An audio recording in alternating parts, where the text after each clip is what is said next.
Chapter 853. I heard that the person playing the Guqin is a peerless beauty. Mr. Hao comes here every day to please her. However, no one can be sure whether she is a peerless beauty or not, because no one has ever seen her face with their own eyes. Maybe Mr. Hao has seen her, but not necessarily. Mu Qing thought to himself, so mysterious?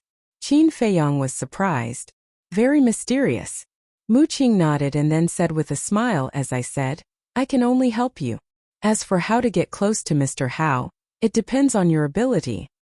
Of course, I also believe that with your ability, it will be easy for you to do it. After that, he added. Qin Feiyang smiled, finally picked up the wine cup in front of him, put it to his mouth and tasted it. It's really good. He nodded, then drank it in one gulp, got up and said, let's go. Take us to the trading pavilion. Mu Qing was stunned, and said with a sound transmission, shouldn't you be sucking up to Mr. Hao? Sucking up to him? In my dictionary, there has never been such a word. Because it has always been others sucking up to me. Qin Feiyang said lightly, then turned and walked toward the door.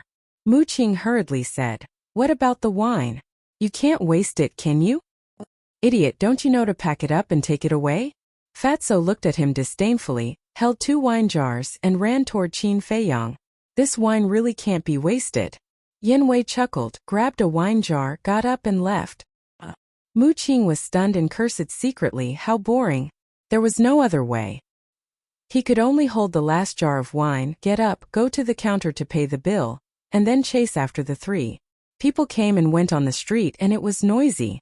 Mu Qing drank the wine and asked, have you thought about how to get close to him? Along the way, everyone who smelled the wine couldn't help but have their eyes lit up. No. Qin Feiyang shook his head. Really? Mu Qing looked at him doubtfully. Young master, Hao is the son of the chief pagoda lord. He can get whatever he wants. Getting close to him isn't as easy as you say. Qin Feiyang rolled his eyes at him. He had to give this matter some thought. He does not lack anything, but there is one thing that is fatally tempting to him. Mu Qing smiled.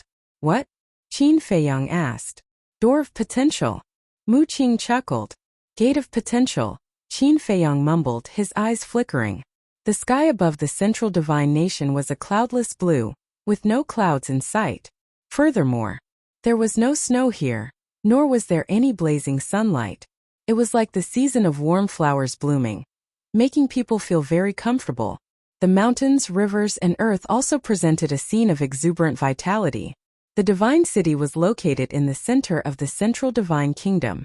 It was like a supreme king worshipped by all directions.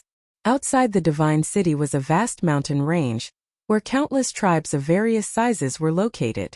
Among them, the 10 super tribes of the central divine kingdom were built around the divine city. Each tribe was very large, with no less than 5 million people. They also had their own totems and dominated a region. In the southeast, thousands of miles away from the divine city, there was a majestic mountain range. This place was called the Qilin Mountain Range. In the mountain there was an ancient tribe. Compared to the tribes in the 9 regions, this tribe could be described as a giant. It covered an area of more than 100 miles, with tall buildings towering into the sky. It was majestic and imposing. The walls on all sides of the tribe were like black pythons, emitting cold air. This was a city. In front of the main gate of the tribe, there was a plain. In the center of the plain, there was a white stone tablet hundreds of meters high. From afar, it looked like a giant sword towering into the sky. On the stone tablet, there was a fire Qilin totem. It was alive like a real Qilin that was sealed here. One could even faintly feel the power of a divine beast. Below the totem, there were 4 words in flames. Qilin tribe. Like iron hooks and silver strokes, vigorous and powerful. That's right. This was the Qilin tribe. Whoosh! Suddenly, an old man in purple descended on top of the giant tablet. Leader of the Qilin tribe, come and see me immediately. The old man in purple spoke lightly, but his voice spread in all directions. Whoosh! Before he finished speaking, a figure rushed out from the tribe. It was a middle-aged man in a white robe. His hair was half white and half black, and he exuded a vicissitude aura. That's right.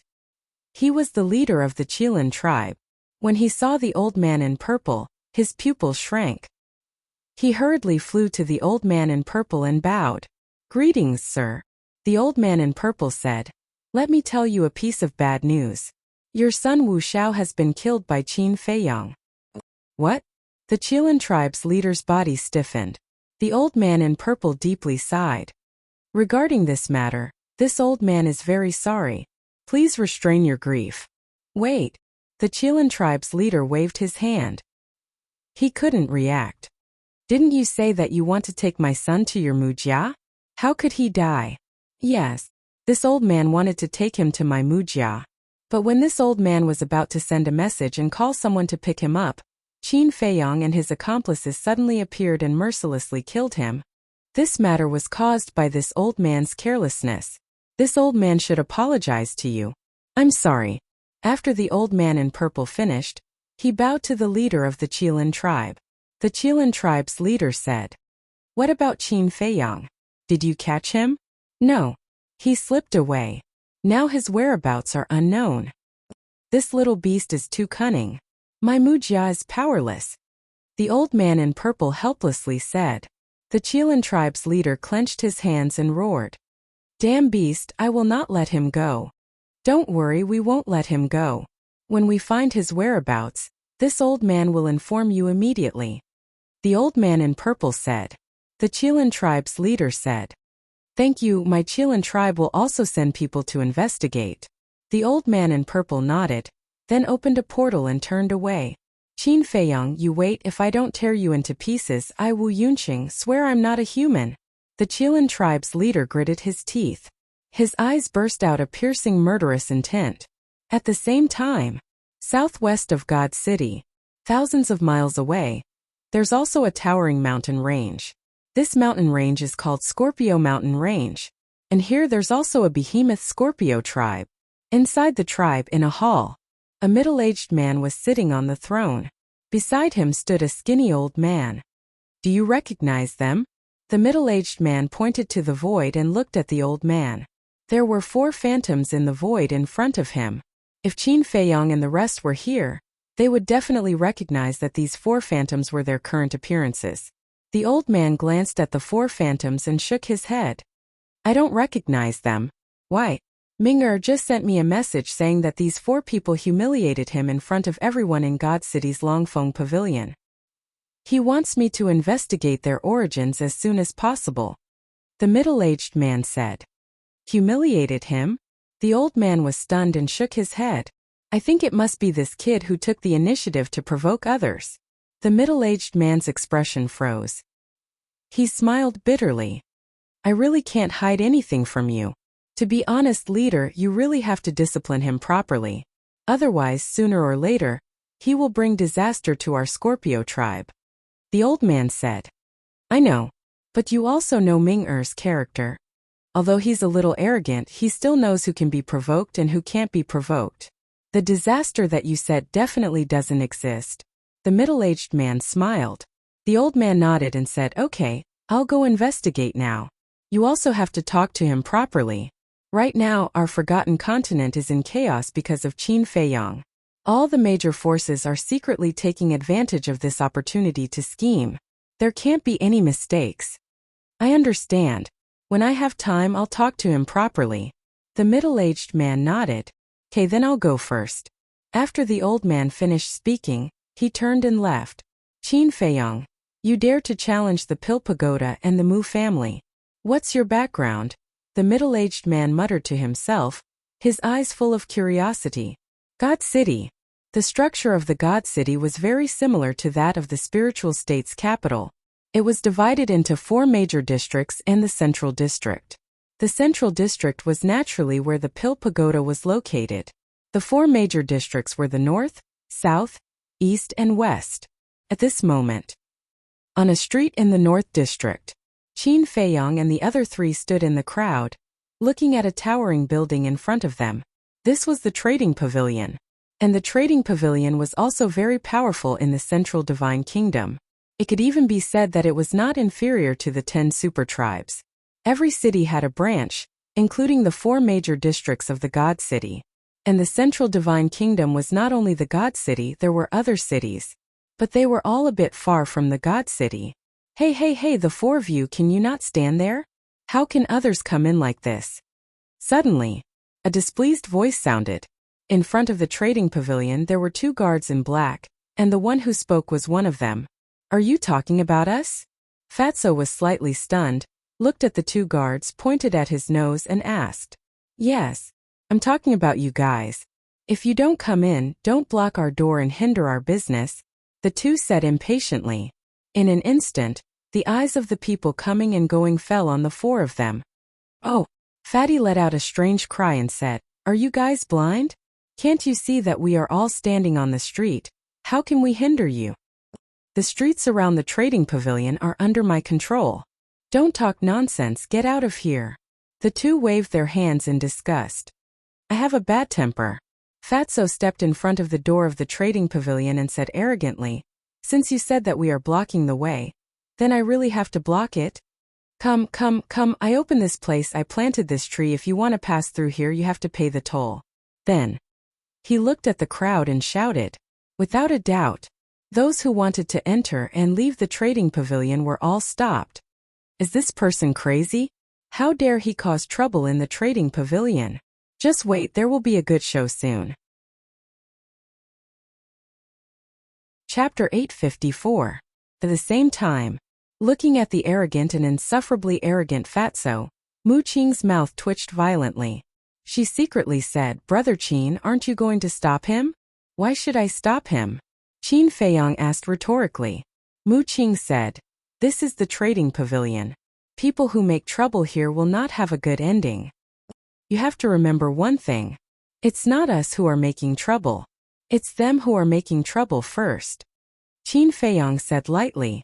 He was also very puzzled. The place where they were standing now was more than 10 meters away from the door of the trading pavilion.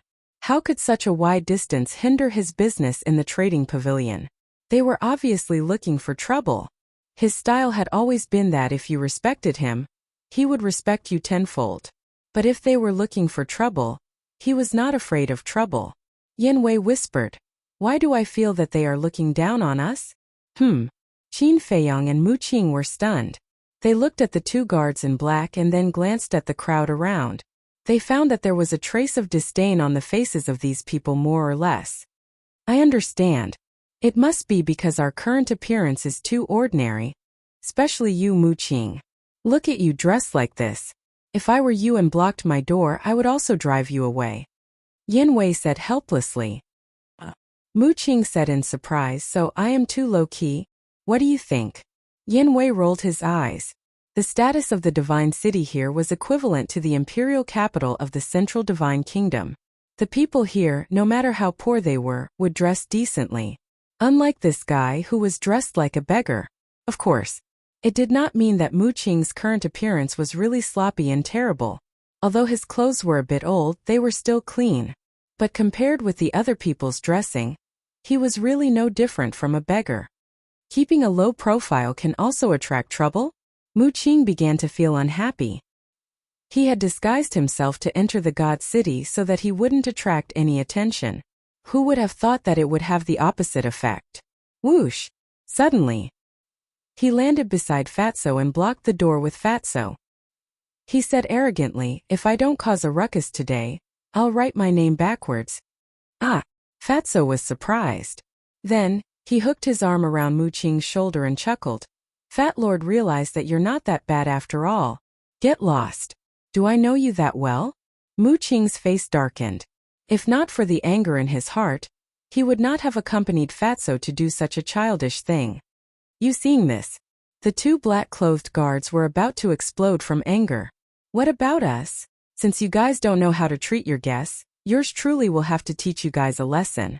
Mu Qing sneered. Guest? With your shabby appearance, how can you be worthy of being my trading pavilion's guests? Let me tell you, if you know what's good for you, scram immediately. Otherwise, don't blame us for being impolite. The two guards said with disdain. You're welcome. Then let me tell you, if you don't apologize to me today, no one will be able to enter this door, and no one will be able to come out. Mu Qing crossed his arms and looked at the two of them in ridicule. These two people were not weak. They were both 9-star warsec, so he was definitely not their match. But he wasn't afraid at all.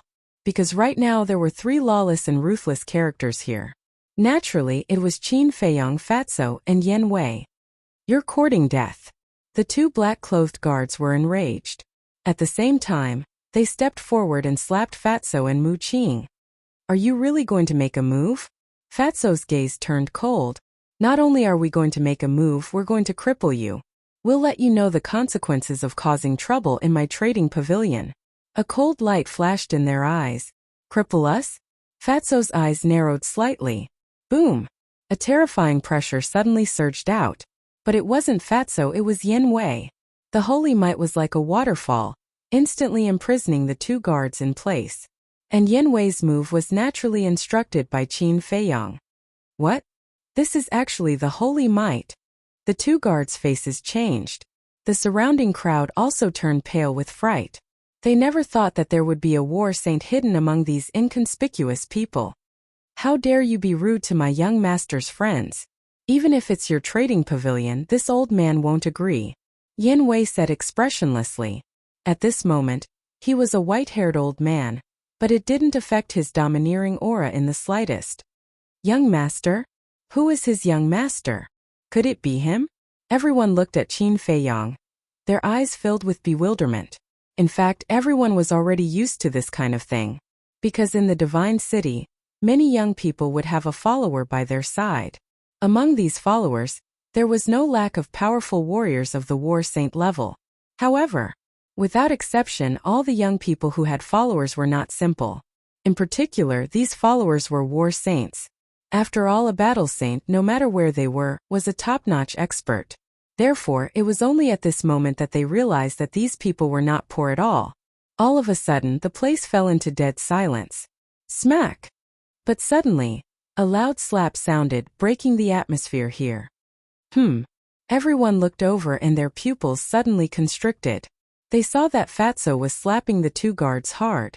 And he was merciless. Every slap landed solidly on their faces. In less than 5 breaths, the 2 of them suffered dozens of slaps and screamed in pain. Their faces were swollen like a pig's head.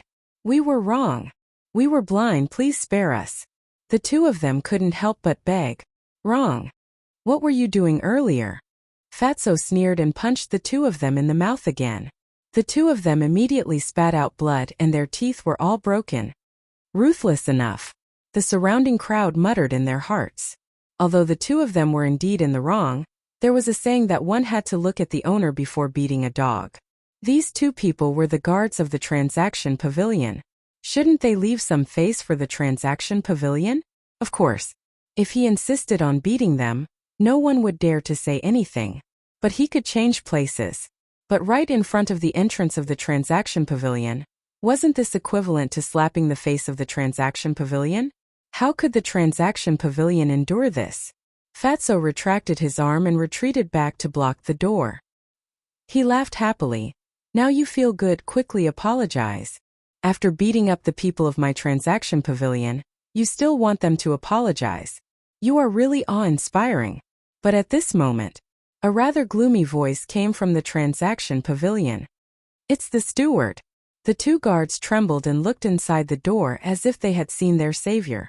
Qin Feiyong also raised his head to look and saw a black-clothed old man slowly walking out of the transaction pavilion. The old man exuded a very strong aura. Yan Wei couldn't help but narrow his eyes. He transmitted a message. He should be a 9-star battle sage. So what? Qin Feiyong smiled faintly. Get out of the way. The old man in black stopped behind Fatso and Mu Qing. He glanced at the 2 of them coldly and said in a commanding tone. Steward, is it? You came at the right time. I was just about to ask, how does the transaction pavilion discipline its subordinates? Fatso and Mu Qing didn't move and looked coldly at the steward. You have beaten and scolded. Don't you think it's enough? The old man in black raised his eyebrows and said, Of course. We are injured mentally. It's not that easy to recover from mental injuries. Fatso grinned. The old man in black's eyes flashed coldly and asked, Then what do you want? What do we want? Fatso and Mu Qing looked at each other and smiled. Fatso said, I want to ask, do we owe you money? No. The old man in black shook his head. Then why did you show up with a black face as if we owed you millions? You should know that we are the ones who are wronged now. And the transaction pavilion didn't discipline well. As the steward, shouldn't you apologize to us as soon as you come out? Or is your current attitude the way you treat your customers in your transaction pavilion? If that's the case, then I can only say that the transaction pavilion is really awesome. Fatso gave a thumbs up with a face full of admiration.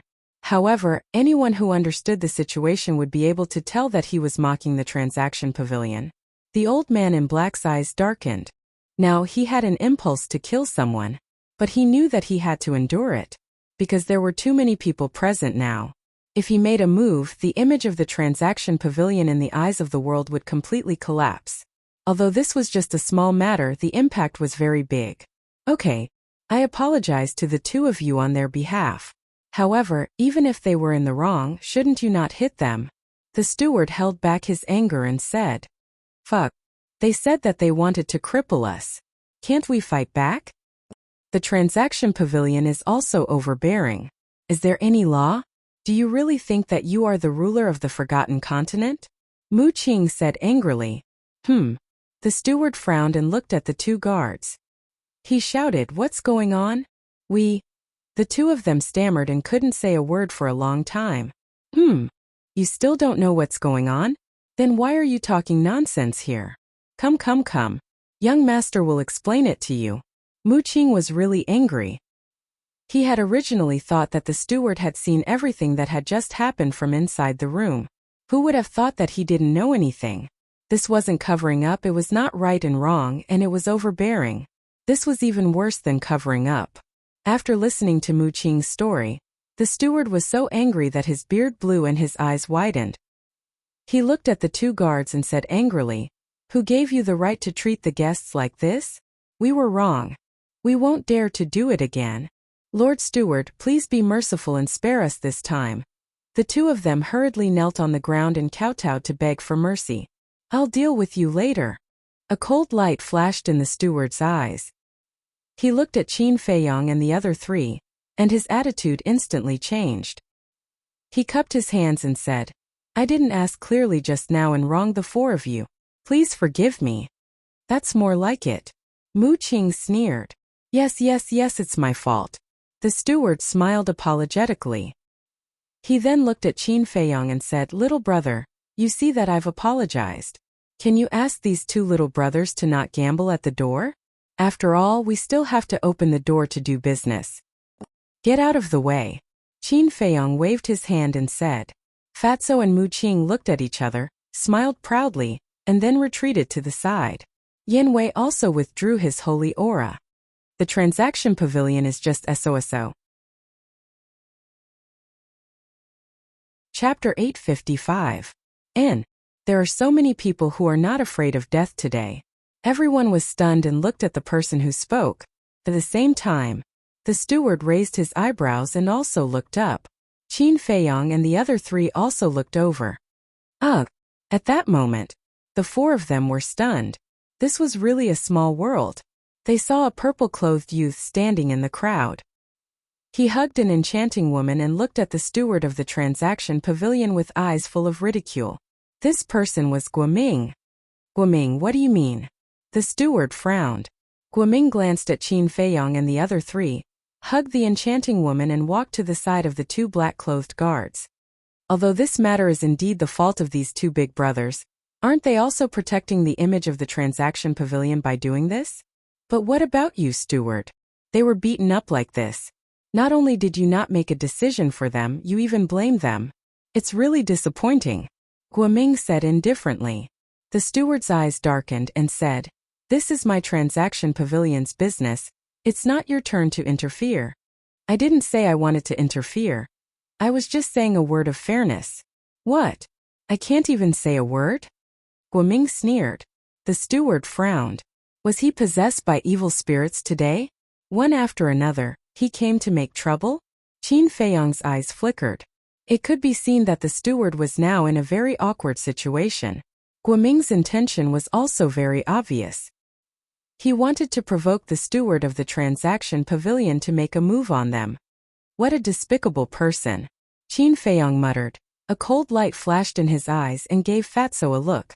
Fatso understood and swaggered to the steward's side. Looking at Guoming, he laughed and said, I was wondering who it was, so it's you shameless dog couple. What did you say? The enchanting woman suddenly went crazy. She could still feel the pain of the slap in the Longfeng pavilion. Is there something wrong with your ears? I said you are a dog couple. Fatso laughed. Bastard, I'm going to tear you apart. The enchanting woman was so angry that her body trembled. She once again pounced on Fatso. Don't. Guoming hurriedly stopped him, but it was too late. The enchanting woman seemed to have gone mad as she pounced in front of Fatso, her eyes flashing with dense killing intent. Looks like the lesson I taught you at Longfeng Pavilion was not enough. Fatso smiled coldly and sent the enchanting woman flying with a kick. Next, he landed in front of Guoming in a single step, raised his arm and slapped Guoming's face. Pa! A bright red palm print instantly appeared. Guoming was sent flying and smashed into the crowd behind him. He was in an extremely sorry state. The crowd was dumbfounded. The manager of the trading pavilion also had a look of disbelief on his face, because they all knew. Guoming dared to be so arrogant because there was a massive force behind him. Even the trading pavilion had to be courteous to such a force. But he never expected that these unfamiliar faces would actually beat up Guoming on the street. Did they not know Guoming's family background? Or did they not care about the forces behind Guoming at all? Brat, I'll say it again. In front of us you'd better be honest. Otherwise, even if your father is the Jade Emperor, I'll make you suffer. Fatso smiled coldly and turned around to walk into the trading pavilion with Mu Qing. Clown.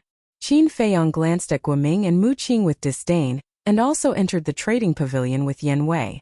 The manager of the trading pavilion looked at Guoming and the enchanting woman, then looked at the backs of Qin Feiyong and the other three. His eyes flashed slightly and he also chased after them. The dignified young lord of the Scorpion tribe was actually beaten up like this. How pitiful. This is called evil people will be dealt with by evil people. The surrounding crowd also immediately cast gloating gazes at Guoming. However, Guoming turned a blind eye to these gazes. He stared at the backs of Qin Feiyong and the others, his brows filled with ruthlessness. Brother Ming, are you all right? The enchanting woman got up awkwardly and ran to Guoming's side with concern. Guoming shook his head, got up and glanced at the crowd. Suddenly, the crowd dispersed in an uproar. The enchanting woman said bitterly, Brother Ming, this matter can't be let go like this. Don't worry, anyone who offends me, I won't let him see the sun tomorrow. Wait for me here. Guoming turned around and walked into a secluded alley alone. Soon, he came out of the alley with a bone-piercing coldness on his face. Subsequently, he also entered the trading pavilion with the enchanting woman. There were more than 10 floors in the trading pavilion. The first floor was the reception. The second floor and above were the places where goods were sold. And the higher one went, the rarer and more expensive the goods were sold. At this moment, the manager was leading Qin Feiyong and the others to the second floor. When they walked to the stairwell, the manager asked calmly, May I know your names? Qin Day. Mu Qing took the lead and looked at Qin Feiyong, his face full of ridicule. Qin Feiyong raised his eyebrows, but he was too lazy to care and was about to say a name casually. But before he opened his mouth, Fatso said first, My boss is called Ancestor Mu. Mu as in admire, ancestor as in ancestor, ancestor as in ancestor. After saying that, Fatty even tried to analyze it. The manager was slightly stunned and couldn't help looking at Qin Feiyong and Mu Qing suspiciously. Why were the names of these two so strange? And why hadn't he heard of these two names before? At the same time, Mu Qing's face also darkened. The manager didn't know, but he knew that Fatso must have done it on purpose. What else could Qin Feiyong say? He could only smile helplessly. The manager glanced at Yan Wei, who was silent, and said, May I ask which super tribe you two come from? With the followers of the battle sage, he naturally thought that Qin Feiyong and Mu Qing came from a super tribe of the Central Divine Kingdom. Qin Feiyong smiled and said, You misunderstood. We come from the 9 regions. This is the first time we have come to the Central Divine Kingdom. The 9 regions? The manager was stunned. It turned out that they were not from the Central Divine Kingdom, and his attitude changed a little. But it was not obvious. But even so, it was clearly caught by Qin Feiyang.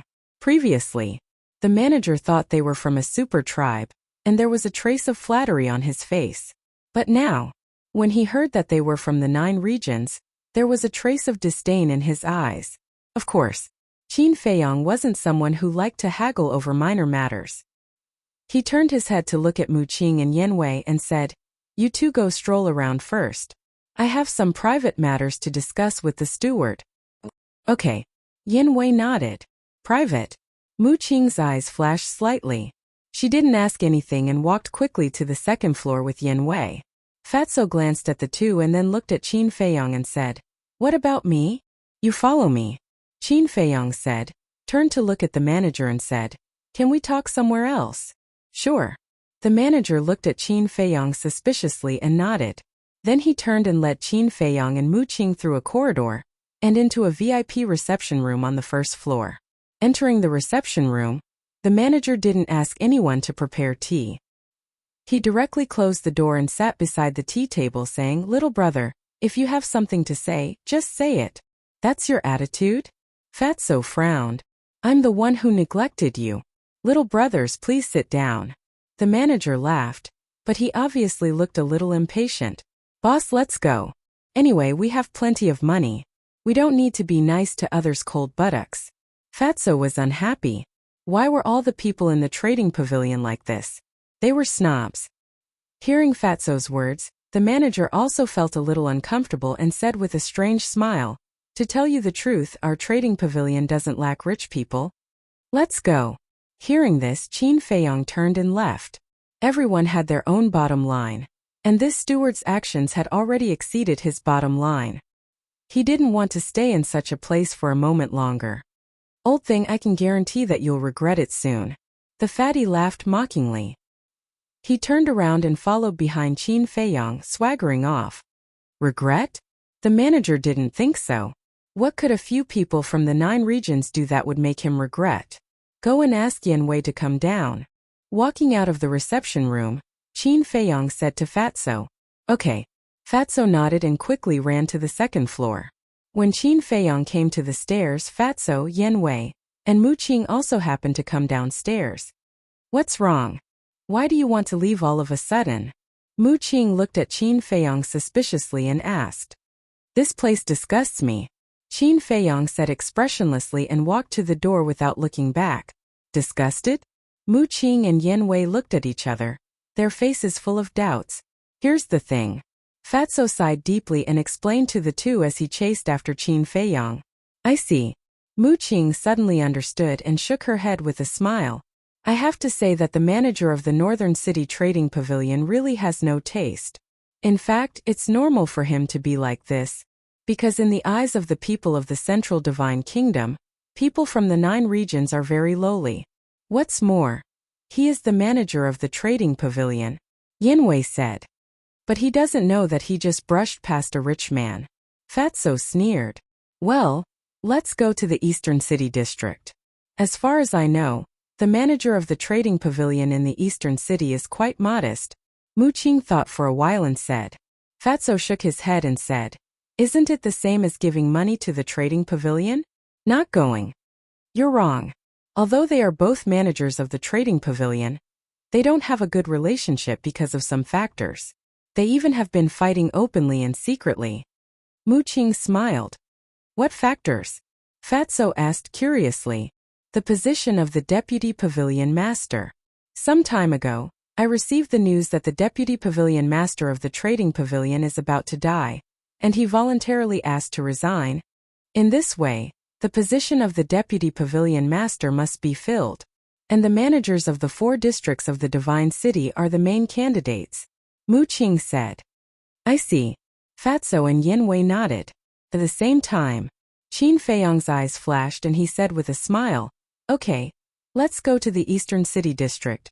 Looking at the smile on Qin Feiyang's face, Fatso and the other two couldn't help but worry about the manager of the Northern City District. Chapter 856. Where are you going? But before the four of them walked out of the trading pavilion, Guoming and the enchanting woman stopped them with an extremely arrogant expression. Why are they making trouble again? The people coming and going all looked at the two of them in shock. Qin Feiyong glanced at the two of them, raised his eyebrows slightly and said, "Are you done?" "Of course not. In this divine city, no one has ever dared to ride on my head and behave atrociously." Guoming sneered. "Tsk. It seems that you two bitches don't learn from your mistakes." Fatso laughed mockingly. But unexpectedly, Guoming was not angry. Instead, he crossed his arms and said with a smile, "Continue to be arrogant." Fatso and the other two were surprised. Had this fellow been beaten silly just now? Qin Feiyong's eyes were also full of suspicion. After being humiliated twice in a row, any smart person would know to restrain himself. But why was this person getting more and more arrogant? Suddenly, he seemed to have thought of something and his eyes lit up. He smiled faintly and said, "Since you're so confident, you should have called for help. Don't waste time, call him out." "Help?" Fatso and the other two were shocked and quickly scanned the surrounding crowd. "Young man, you're very smart." They saw a skinny old man in white walking out of the crowd. "Expert." Seeing this old man, Fatso and the other two's pupils shrank, and the fear was clearly visible. Qin Feiyong was not moved at all. He cupped his hands and said with a smile, "Thank you for your compliment. May I know who you are to Guoming?" "I don't even know this old man. Is this guy from the Central Divine Kingdom?" Hearing Qin Feiyong's words, everyone muttered in their hearts. The old man was also a little surprised and said with a smile, "I'm the high priest of the Scorpion tribe. Nice to meet you." "Scorpion tribe?" Qin Feiyong was stunned. "What is the Scorpion tribe?" Fatso asked Mu Qing secretly. The Scorpion tribe is one of the 10 super tribes of the Central Divine Kingdom. I forgot to tell you, Guoming is the son of the Scorpion tribe's chief, Mu Qing said. "I see." Qin Feiyong and the other two suddenly realized why Guoming dared to be so arrogant. It turned out that he had a backer behind him. Looking at Qin Feiyong's expression, the old man frowned and asked with a smile, "Little brother, don't tell me you don't even know about my Scorpion tribe?" "Who doesn't know the Sky Scorpion tribe, one of the 10 great tribes?" Qin Feiyong said with a smile. The high priest said, "If that's the case, you should be clear about Guoming's identity." "Yes." Qin Feiyong nodded. "Since you know, why don't you leave some face for my Scorpion tribe?" The old man said with a smile on his face, but there was a hint of coldness in his tone. Qin Feiyong's heart was as meticulous as a speck of dust, and his insight was extraordinary. How could he possibly see through it? He smiled faintly and said, "I don't know if you've heard of this saying, face is not given by others, but earned by oneself." What a glib tongue. The old man laughed and did not hide his anger. He said, "Then let me ask you, little brother. I don't know if you've heard of this saying, the tallest tree in the forest will be destroyed by the wind." "Of course I've heard of it. However, this also depends on whether the wind can blow," Qin Feiyong said with a smile. The old man's face suddenly became gloomy. "What do you mean?" Someone next to him was puzzled. "Can't you see? The high priest of the Scorpion tribe came here to teach this person a lesson. The tallest tree in the forest will be destroyed by the wind." He was threatening him. But this boy is not afraid at all. No, it's not that he's not afraid. He's very arrogant. What he means is that if the Scorpion tribe wants to deal with him, they have to see if they have the ability. Someone explained in a low voice, "Damn, he directly challenged the Scorpion tribe. This boy is really arrogant. It seems that his identity is really not simple. Otherwise, he wouldn't have the guts." People whispered and their faces were full of curiosity. "Humph! They're just people from the 9 districts. What identity can they have?" But suddenly, a cold snort sounded with strong disdain. People from the 9 districts. Everyone was stunned and looked at the person who spoke. It turned out to be the steward of the trading pavilion. The manager walked out arrogantly with his hands behind his back. His gaze was filled with disdain as he glanced at Qin Feiyong and Qin Yu. Fu Anshan, are they really people from the 9 districts? The high priest of the Scorpion tribe glanced at Qin Feiyong and the other 3, then looked up at the steward and asked. He said it himself. Can it be false? The steward Fu Anshan smiled coldly and said, if you want to make trouble, go out and do it. Don't hinder our business here. Swish! The people present once again turned their eyes to Qin Feiyong and the other 3. The look in their eyes changed. Disdain, ridicule, as if looking at a clown. I was wondering what kind of background you have. It turns out that you're just trash from the 9 districts. A bunch of trash dare to be arrogant in the divine city. You really don't know what you're talking about. Guoming and the enchanting woman also sneered. But in their hearts, they were more ashamed and resentful. They were actually humiliated by a few lowly people. This was simply unbearable for them. Looking at the faces of these people, Fatso was burning with anger and said, are the people of the Central Divine Kingdom great? Of course. You people from the 9 districts are lowly and inferior to ants. Here you have to bow and scrape like slaves and beg us to give you a meal. Guoming smiled proudly. Yes. Kneel down and repent immediately. You dare to bully the people of the Central Divine Kingdom. Regardless of right or wrong, you can't be forgiven. The surrounding people roared with righteous indignation. My bad temper. Whether it's the Central Divine Kingdom or the 9 districts, they are all part of the Forgotten Continent. You people of the Central Divine Kingdom, what right do you have to look down on the people of the 9 districts? What right do you have to discriminate against others? Moreover, people come out of their mother's womb. Could it be that the people of the Central Divine Kingdom are all born of pigs? Are you born superior to others? Fatso was so angry that smoke was coming out of his head. These people's discrimination was simply too much. You're the one born of pigs. Everyone, did you hear that? How did he scold us? Can you tolerate it? Anyway, I can't tolerate it. This kind of trash should be cut into pieces. Guoming roared, fanning the flames and bewitching the people. Yes, kill them. Damn lowly people, how dare they scold us? I can't tolerate it. The crowd roared with ferocious expressions. They couldn't wait to pull out the tendons and skin Qin Feiyong and the other 3. Swoosh! Seeing that the situation was not good, Yin Wei stepped in front of Qin Feiyong and looked at Qin Feiyong vigilantly. Fatso and Mu Qing also moved closer to Qin Feiyong, their faces rather gloomy. Even if you're a battle saint, I'm afraid you can't protect them today. Guoming smiled disdainfully and gave the high priest of the Scorpio tribe a look. Immediately, the high priest took a step forward, and a terrifying pressure surged towards the 4 of them. At the same time, the steward's eyes flashed and he also took a step forward, blocking Qin Feiyong and the other 3. Originally, this old man didn't want to care about your previous rudeness. But I didn't expect you to be so arrogant and scold the people of the Central Divine Kingdom. This old man will definitely not tolerate this. Today, this old man will teach you a good lesson on behalf of your parents. The steward smiled coldly and a terrifying pressure rushed out of his body, pouncing toward Qin Feiyong and the other 3. Damn. If this young master doesn't get angry, do you think this young master is a sick cat? You just wait for this young master. Mu Qing was furious and took out the image crystal. What do you want to do? Qin Feiyong frowned. Mu Qing said, of course I'll call someone to destroy them. No, this young master will raise this divine city to the ground today. Haha, did you hear that? He actually said that he wants to raise our divine city to the ground. Haha, he dares to say such words. He must be stupid. The crowd around him laughed wantonly. Stupid? Haha. You bunch of dregs, you simply don't know the immensity of heaven and earth. Mu Qing laughed wildly.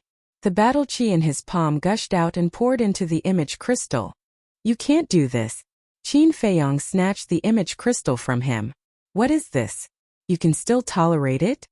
Mu Qing frowned. I don't care if you can tolerate it or not, but don't ruin my plan. Qin Feiyong secretly said. His tone was rather cold. His biggest goal in coming to the Central Divine Kingdom, this time, was the 5-colored crystal. If they really made a scene, it would definitely involve a lot of problems. At that time there might not be a chance. Mu Qing said. Then do you have a way to shut them up? It's very simple to shut them up. Don't forget, we still have a trump card in our hands. Qin Feiyong smiled faintly. With a wave of his hand, a pure gold token appeared. Seeing the token, Mu Qing and the other two's eyes lit up. Before you act, it's best to see clearly what this is. Qin Feiyong grabbed the token and raised it high. The pure gold token emitted a dazzling light and was extremely eye-catching. Then I'd like to see what kind of trash it is. Guoming sneered and looked up at the token. His eyes widened in disbelief. It's the token of a divine envoy. The high priest and steward Fu Anshan also widened their eyes in shock. It's a divine envoy token. Oh my god, are you dreaming? Look, there's a name on it. So it's Lord Lu Xingfeng. What's their relationship with Lord Lu Xingfeng? The crowd was also in disbelief. Qin Feiyong looked at everyone's expression and smiled to Mu Qing. I didn't expect your second grandpa's identity token to be so useful. He thought that Lu Xingfeng's identity token could only intimidate Guoming. After all, Guoming was a disciple of the Pill Pagoda. He didn't expect that even the high priest of the Sky Scorpion tribe and the high priest of the trading pavilion would be so afraid. Are you kidding? A divine envoy's position in the Pill Pagoda is second only to the chief pagoda lord. Furthermore, they have the power to decide the life and death of all tribes, including the 10 supreme tribes. To put it simply, a divine envoy is the same as the Great Qin Empire's law enforcement hall. Mu Qing said. That powerful? Qin Feiyong was surprised and joked. Then why didn't you think of it before? Why didn't you ask your Mu family to come? I was a little muddle-headed and forgot about it. Chapter 857. Qin Feiyong shook his head and laughed. Then, a cold light flashed in his eyes as he looked at Guoming and said, If I didn't hear wrongly, you said that this oracle token is trash? Guoming stammered, his face full of panic. He never thought that these people were actually related to the oracle. Qin Feiyong laughed. Do you need me to tell you what to do next? No need, no need. Guoming hurriedly waved his hand and bowed. I'm sorry, it was my fault just now, please forgive me. Is this your attitude of apologizing? There's no sincerity at all. Fatso said meaningfully. Guoming quivered and smiled flatteringly. What do you want? Just say it, as long as I have it, I'll give it to you. Fatso chuckled and said. You definitely have what I want. Kneel down. What? Guoming looked at him in disbelief. Right. He was indeed afraid of the oracle token. But he was still the son of the leader of the Scorpion tribe, and he actually wanted him to kneel down in front of everyone? This was too much. You're not going to kneel? Then I'll have to tell Lord Lu Xingfeng the truth. You have to be clear. This oracle token is Lord Lu Xingfeng's identity token. You calling it trash is equivalent to scolding Lord Lu Xingfeng. What do you think will happen if Lord Lu Xingfeng finds out? Fatso said playfully. Guoming's body trembled and hurriedly knelt on the ground saying, I'm sorry, I was wrong, I apologize to you. That's more like it. Fatso smiled proudly and looked at the crowd around him. Plop! Anyone who met Fatso's gaze couldn't help but tremble and kneel down in unison. Finally, in the entire first floor of the trading pavilion, only the steward Fu Anshan and the high priest of the Scorpion tribe didn't kneel. At this moment, the place fell into a dead silence, and the atmosphere was particularly solemn. Fatso nodded in satisfaction. But suddenly, his gaze moved to the high priest and the steward. The high priest frowned. You still want us to kneel? You all have honorable statuses, and you are all warlord. How could we have the guts to do that? Fatso chuckled. The high priest and the steward looked at each other with a smile in their eyes. However, Fatso continued, but soon you will personally come to us and kneel down. Especially you, the manager of the trading pavilion. Their gazes immediately turned gloomy. Let's go. Qin Feiyong glanced at the two of them. Without further ado, he put away the divine envoy token and left with Fatso and the others. Bastard! After the four of them left, Guoming suddenly stood up. The anger that was suppressed in his heart could not help but erupt. Haven't you embarrassed yourself enough? Quickly return to the Pill Tower. I will secretly investigate the identities of these people. The high priest secretly transmitted his voice, and a cold light flashed in the depths of his old eyes. As soon as possible. When I go back, I'll tell my father that I must think of a way to kill them, Guoming thought. His words were filled with bone-piercing killing intent. With a gloomy face, he turned around and left in large strides. Brother Ming, wait for me. When the enchanting woman saw him, she hurriedly chased after him. Sorry to disturb you. After watching the two of them leave, the high priest also opened a teleportation gate. He cupped his hands and said something to Fu Anshan, then turned around and walked in without looking back. Sigh. I shouldn't have underestimated them. Silly. Fu Anshan sighed deeply, turned around and walked upstairs, his heart filled with regret. This time the Scorpion tribe and the trading pavilion are in big trouble. It's not the trading pavilion that's in trouble, it's Fu Anshan. They can only blame themselves for being unlucky. Who would have thought that a few lowly commoners would actually have the divine envoy token? People discussed in low voices. And this matter was like a plague that quickly spread throughout the North City district. All of a sudden, Qin Feiyang and the others became the subject of heated discussion again. Haha, this is great, this is great. Fu Anshan, this old bastard, has always been self-righteous and looked down on others. Now he has finally suffered a great loss. East City Trading Pavilion. In a resting room, a white-haired old man in white clothes was sitting beside a tea table, laughing in schadenfreude. And in front of the old man, a woman stood respectfully. This woman was tall and had a peerless appearance. Her skin was delicate, and she was about 25 or 26 years old. She wore a snow-white long dress, and her black and beautiful hair was like a waterfall. At this moment, there was also a faint smile on the woman's face. A moment later, the old man in white stopped laughing and looked at the woman. Go and inquire about the background of those little fellows. The woman was slightly stunned and smiled. It seems that grandfather is very interested in them. Of course, regardless of their relationship with Lu Xingfeng, as long as they can make Fu Anshan suffer, they are worth making friends with. The old man in white chuckled. The woman looked at the old man helplessly and nodded. All right, I'll ask around. Dong. Suddenly, there was a knock on the door. The old man in white sorted out his emotions, looked at the door and said lightly, Come in. The door was pushed open, and a black-clothed guard stood at the door. He bowed and said, Steward, Miss Yenner, there is a person called Lin Fan who wishes to see you. Lin Fan? The old man in white was stunned. The woman asked, Did he say why he is looking for my grandfather? No. He only said that he wants to see the steward in person. The black-clothed guard shook his head.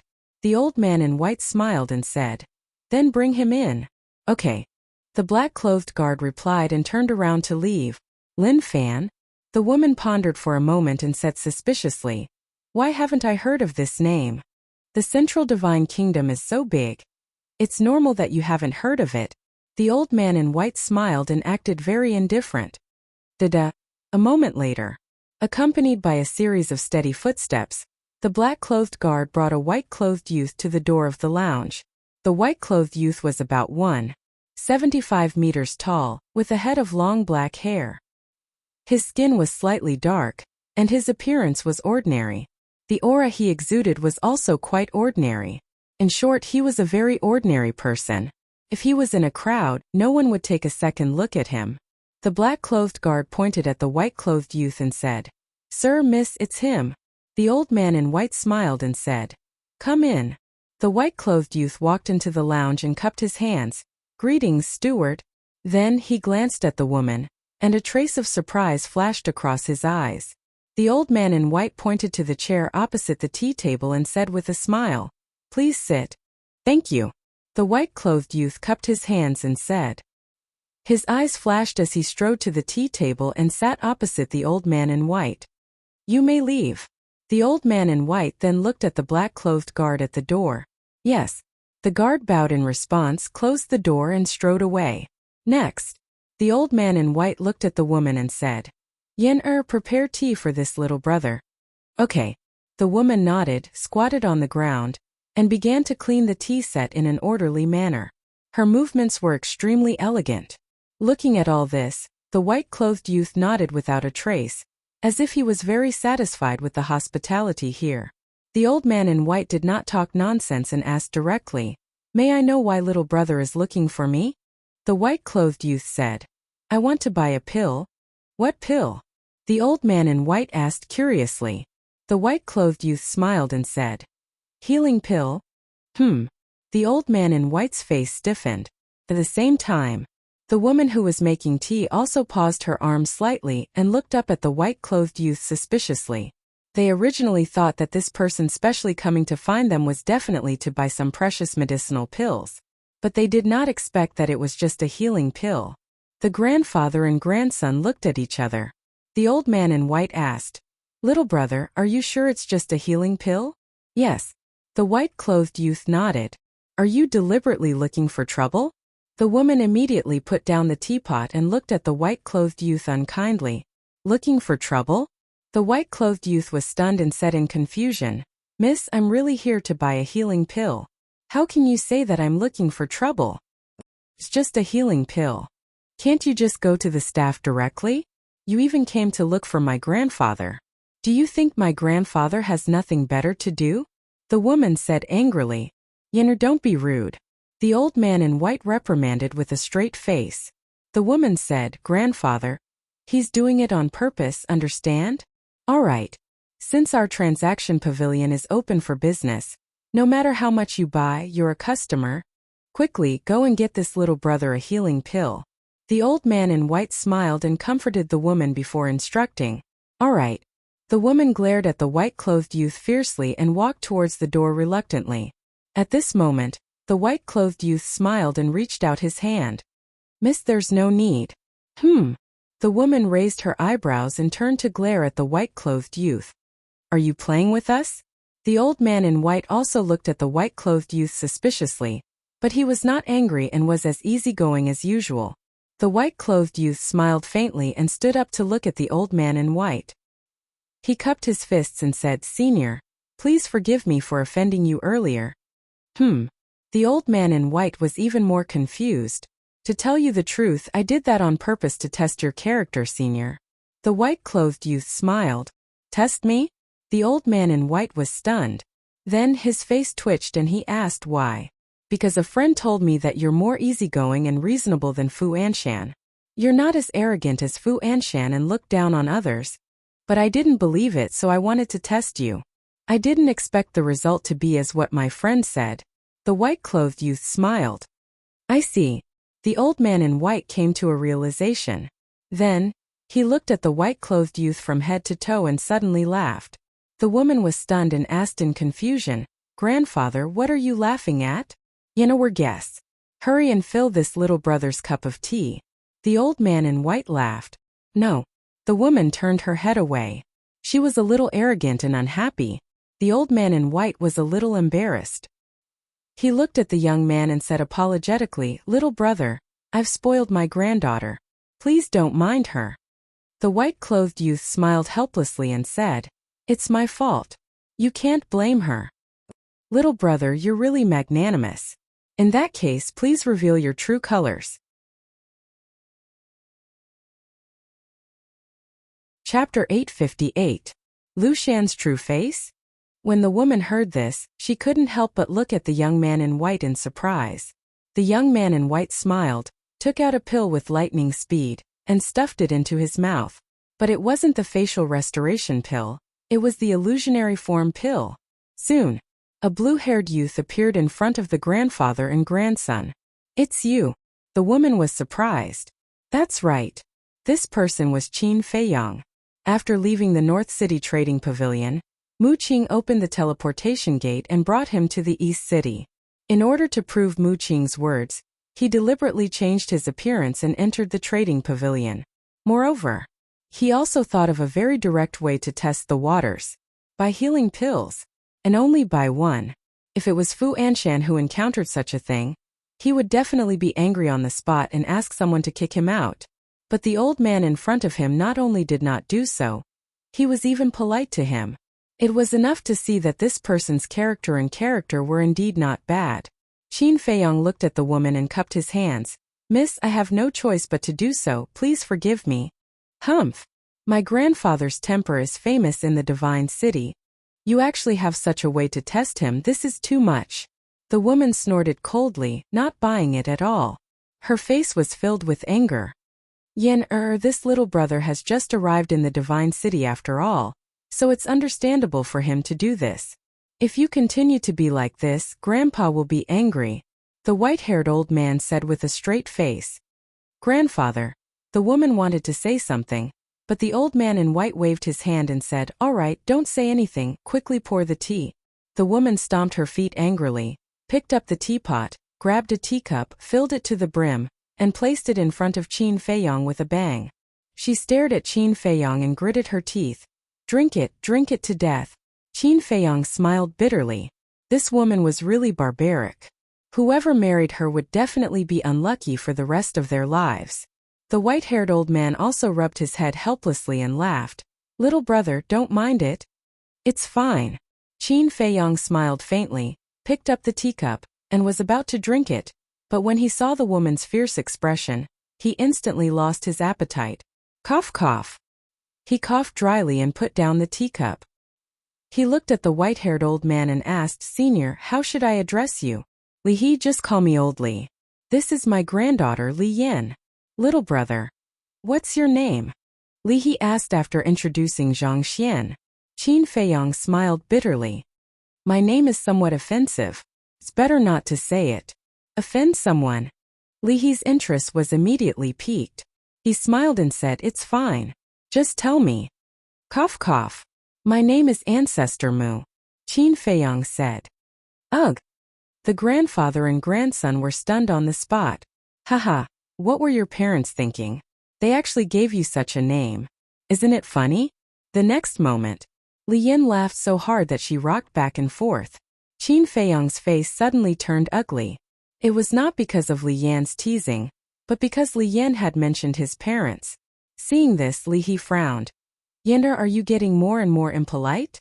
The woman nodded resentfully, but she kept looking at Qin Feiyong, the teasing look in her eyes. "Behave yourself." Li He glared at her, then looked at Qin Feiyong and smiled. "Then why did little brother come to find this old man this time?" Qin Feiyong restrained himself and said, "I'll give you a good fortune." "Give me a good fortune?" Li He was completely stunned. One had to know that he was the manager of the Eastern City Trading Pavilion and controlled countless resources. Furthermore, he was a great emperor who was respected by the world. And this brat in front of him, looking at his cultivation, was an 8-star war master. Looking at his family background, although it was related to Lu Xingfeng, it didn't mean anything. However, at this moment he actually said that he wanted to give him a good fortune. Wasn't this a joke? "I'm not joking. I heard that your vice pavilion master is about to die and is about to abdicate. And you 4 stewards will be the main candidates," Qin Feiyong said. Li He said in surprise, "You've just arrived in the divine city, and you actually know so much. Not simple." Qin Feiyong smiled faintly and said, "Then may I ask, Senior, what is your chance?" "Chance?" Li He pondered for a moment and said, 1/10. "So low?" Qin Feiyong frowned. Not to mention Li He's ability, just based on his character, his chance should be the highest. Sigh. "My grandfather is different from them. Although my grandfather is conscientious and works for the trading pavilion, he doesn't like to curry favor. And the 3 stewards of the West City, North City, and South City are in front of the chief pavilion master all day long, fawning over him like grandchildren." Li Yin sighed, her eyes full of disdain. Li He frowned and shouted, "Yinner, don't talk nonsense." Li Yin snorted. "How am I talking nonsense? It's always been like this." "Enough. Everyone has their own fate. Actually, my grandfather doesn't really care whether he can become the deputy pavilion master or not," Li He said. Li Yin said, "If he doesn't care, why do you keep talking about it all day?" The veins on Li He's forehead popped as he said angrily, "I say, little girl, can you not undermine your grandfather in front of outsiders?" Li Yin turned her head and said arrogantly, "I'm just telling the truth. If you don't like it, don't listen." "Oh my God, how did I raise a white-eyed wolf like you?" Li He cried out in sorrow and helplessness. Looking at the grandfather and granddaughter bickering, Qin Feiyong could not help but smile faintly. "What are you laughing at?" Li Yin said unhappily.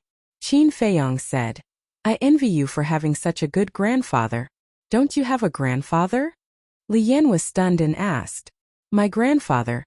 Qin Feiyong was silent for a while, then shook his head and said, let's not talk about it. Let's get to the point. He looked at Li He and said, if you are willing to cooperate with me, I can help you increase the chances to 100%. What? 100%? Li He suddenly stood up and looked at Qin Feiyong in surprise. Li Yan's almond-shaped eyes also widened. I'm not kidding. Qin Feiyong took out a yellow pill and placed it on the tea table. The grandfather and granddaughter looked down at the pill. A moment later, Li Yan looked up at Qin Feiyong and asked, what kind of pill is this? Why have I never seen it before? Juki Yellow Dragon Pill. It can make the Battle King and Battle Emperor break through a small realm in an instant, Qin Feiyong said. This? The grandfather and granddaughter looked at each other. Wasn't this the same as the red fire glass pill? But why didn't they remember that there was such a pill in the world? Moreover, the effect of the Juki Yellow Dragon Pill is determined by the patterns. The more patterns there are, the more realms you can break through. For example, this Juki Yellow Dragon Pill with 5 patterns can make the Battle King and Battle Emperor break through 5 small realms in a row, Qin Feiyong said again. Hearing this, Li He grabbed the Juki Yellow Dragon Pill and looked at it over and over again. As far as he knew, only martial artists, martial masters and martial grandmasters could use pills to improve their cultivation. As for those above the War King level, they had to cultivate step by step, and there were no shortcuts. Thus, he felt that what Qin Feiyong said was too excessive, too illusory, and simply impossible to believe. Senior, if you don't believe me, you can find someone to test it. But the test subject must be a tight-lipped person. I don't want this pill to be exposed yet, Qin Feiyong said with a faint smile. I have to try. Li He turned around and handed the Juki Yellow Dragon Pill to Li Yan, saying, go home immediately and let Haolong take it. This? Li Yan grabbed the pill and hesitated. Don't worry, if little brother wanted to harm us, he wouldn't use such a clumsy method. Li He patted her shoulder and laughed. Li Yan glanced at Qin Feiyong and did not say anything else. She opened a teleportation gate and quickly left. After Li Yan left, Li He returned to his seat and smiled at Qin Feiyong. Little brother, don't worry, Haolong is my grandson and Yan Er's younger brother. He is absolutely reliable. Qin Feiyong nodded. Next, the two of them chatted while drinking tea, waiting for Li Yan to return.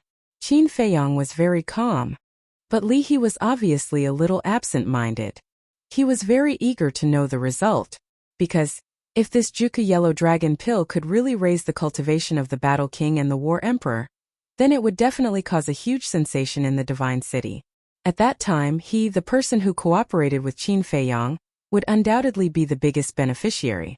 Suddenly, he looked at Qin Feiyong and said, little brother, if we cooperate, I hope that I am your only partner.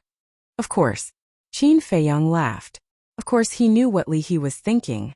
Once the Juki Yellow Dragon Pill appeared, it would definitely bring endless wealth to the trading pavilion. And as his only partner, Li He would naturally be especially valued by the chief pavilion master. Even as long as Li He could grasp this opportunity well, the position of vice pavilion master of the trading pavilion would be his. Shua. A moment passed. Li Yan finally returned. She looked very excited, her jade-like hands were tightly clenched together, and her beautiful face was flushed red. How is it? Li He asked. Sure. Li Yan nodded and said, after little brother consumed the Juki Yellow Dragon Pill, his cultivation soared straight to the 9-star War Emperor. Haha. Li He was stunned for a moment, then raised his head and laughed heartily. Li Yan looked at her grandfather who was laughing and was overjoyed. Then, she seemed to have thought of something and asked Qin Feiyong, where did you find this Juki Yellow Dragon Pill's pill formula? Qin Feiyong smiled but did not say anything. Li He stopped laughing and looked at Qin Feiyong's expression. He smiled faintly and said, Yan this is you who is not sensible. How can you ask about this kind of private matter? Li Yan pursed her lips, but in her big black eyes, there were wisps of strange light flashing. Li He shook his head and laughed. He turned to look at Qin Feiyong, his old eyes shining, and said, little brother, how many Juki Yellow Dragon Pills can you give me? We'll talk about this later.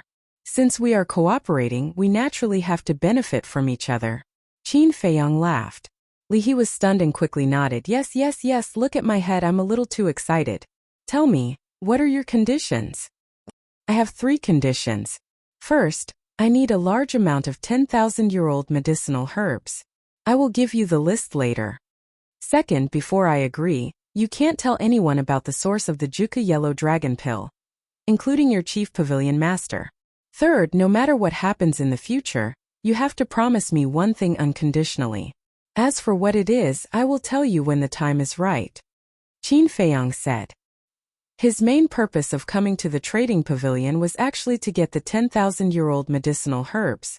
The third condition was also just in case. After all, the Central Divine Kingdom was full of experts, and his goal this time was the 5-colored crystal on the chief pavilion master, so he had to think of a way out. In case something unexpected happened, he could also find someone to help him. As for the Mu family, although they were cooperating now, as soon as he got the heavenly flames, they might immediately turn hostile. Chapter 859. He had heard of it. Li He frowned slightly and said hesitantly, I can agree to the first 2 conditions, but the third one. Qin Feiyang obviously knew Li He's concerns and said with a smile, Don't worry, I definitely won't let you hurt yourself or your family. That's good. Li He nodded and said with a smile, Actually, I originally thought that you would let me deal with Fu Anshan. Him. Qin Feiyang smiled faintly and said, He's just a clown. He's not worth me dealing with. The grandfather and grandson looked at each other. The manager of the North City district was just a clown in the eyes of this person? Li He asked with a smile, Little brother, your identity shouldn't be simple, right? If Qin Feiyang was really just someone from the 9 districts, he definitely wouldn't say such words. Because there were 2 things that people who dared to say such words must have. First, they must have seen the world. Second, they must have confidence. And as a young man who wasn't very strong, his confidence undoubtedly came from his family background. Therefore, Li He concluded that Qin Feiyang must have a huge force behind him. However, Qin Feiyang only smiled and didn't answer. Li He didn't ask anymore and said with a smile, Since the conditions have been agreed, how about the Juka Yellow Dragon Pill?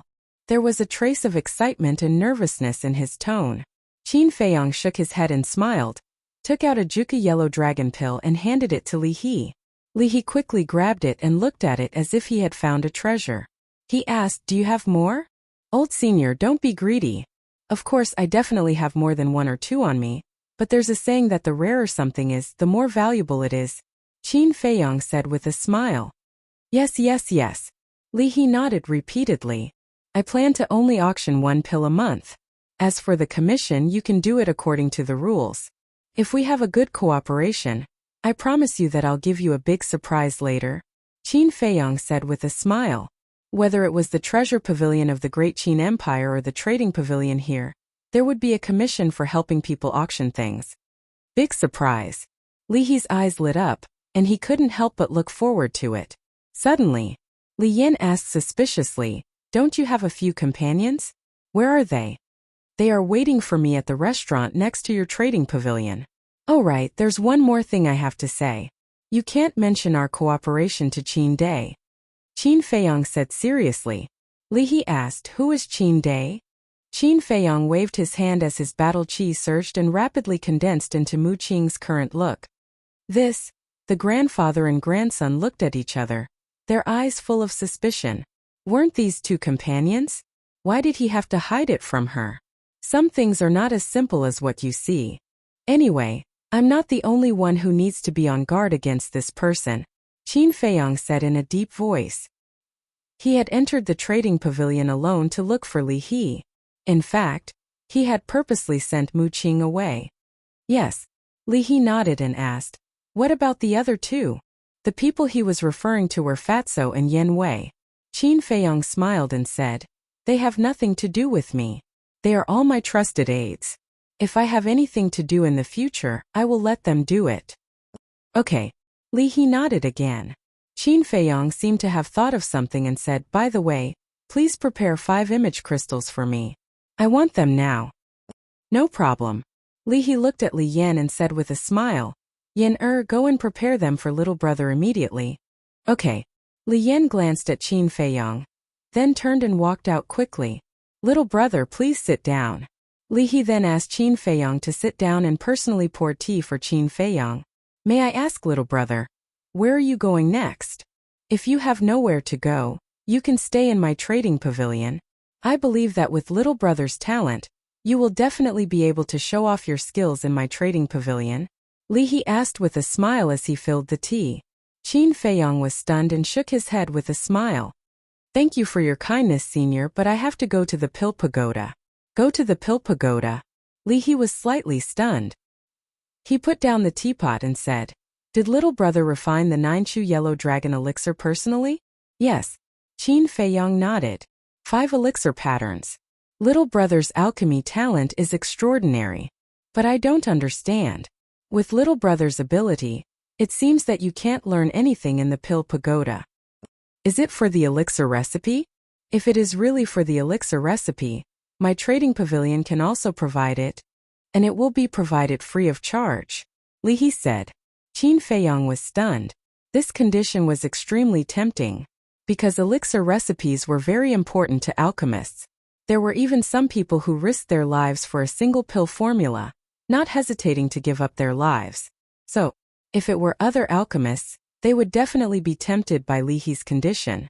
But for Qin Feiyang it was of no value, because he didn't need all the elixir recipes recorded in the alchemy scripture.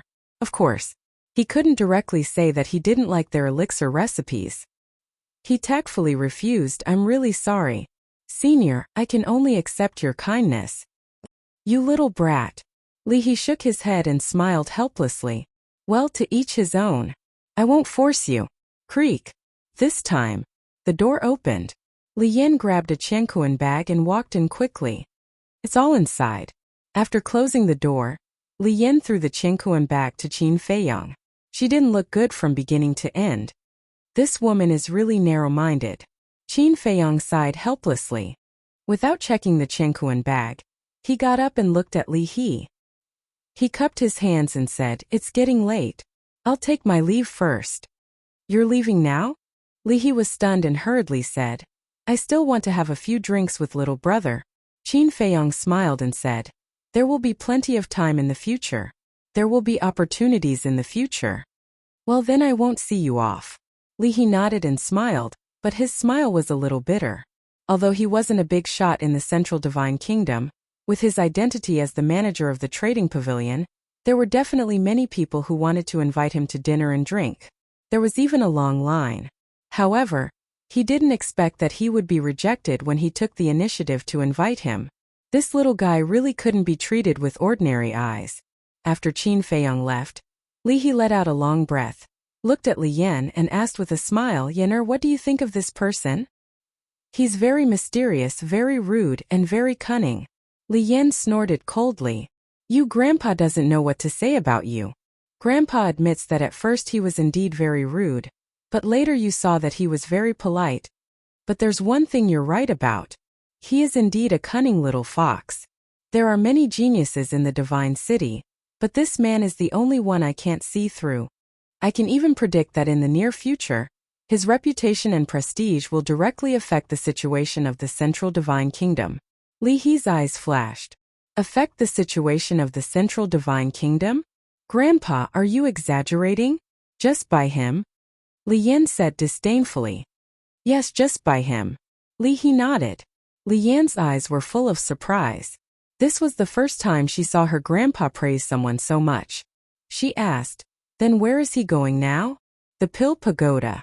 Li He said. The Pill Pagoda. Li Yan didn't say anything, and her eyes flashed with an inexplicable light. Back to Qin Feiyang. After leaving the trading pavilion, he went directly to the restaurant next door to meet up with Fatso and the other two. After meeting up, Qin Feiyang briefly explained and then set off for the Pill Pagoda with Mu Qing. Chapter 860. The Central Area. Pill Pagoda Square. This Pill Pagoda Square was the place where Qin Feiyang and the other three first appeared. At this moment it was afternoon. There were more young people dating in the square. And as soon as Qin Feiyong and Mu Qing entered the square, these young people all looked at them. Guoming's matter had already spread to the Pill Pagoda. So, now all the disciples in the Pill Pagoda basically knew that Qin Feiyong had Lu Xingfeng's oracle token. Everyone was very curious. What was the relationship between Qin Feiyong and Lu Xingfeng? And next to the teleportation altar, the old man in black was still sitting there like a stone statue without any aura. Senior, we are here to report. Qin Feiyong and Mu Qing stood in front of the old man in black and bowed. As for the surrounding gazes, the two directly ignored them. Go to the examination hall above. The old man in black opened his eyes, looked at the two, pointed behind him and closed his eyes again. Qin Feiyong looked up. At the end of the square there was a wide stone staircase. The stone staircase was very old, with obvious traces of weathering and slanted upwards. And at the top there was a dark hall dozens of feet tall, exuding a majestic aura. The two looked at each other, walked around the old man in black, and walked towards the stone staircase. Qin Feiyong glanced at the old man in black and secretly asked, "Who is he? He seems to be very strong." "Nonsense. He is the law-enforcing elder of the main pagoda. Do you think he is strong?" Mu Qing rolled her eyes at him. Qin Feiyong was puzzled. With the oracle, why do we still need the law-enforcing elder? This is different in nature. The oracle is a sharp blade of the main pagoda, and will only appear under special circumstances. The law-enforcing elder is responsible for managing the disciples and maintaining the order of the Pill Pagoda. Although these law-enforcing elders are not as strong as the oracle, you must not underestimate them, because the weakest of them is a 9-star battle saint, Mu Qing said. Qin Feiyong nodded. Next, Mu Qing pointed at the 10 towering ancient pagodas and said, "Do you see those 10 stone pagodas?" Qin Feiyong looked over. When he had just arrived at the central divine kingdom, he had already noticed the 10 ancient pagodas. It was because there was no way they wouldn't notice it. The 10 ancient pagodas were too obvious, reaching into the clouds. As long as one was in a divine city, no matter where they were, they would be able to see them. The main tower is different from the 9 great regions. There are no restrictions here. You can take the test at any time.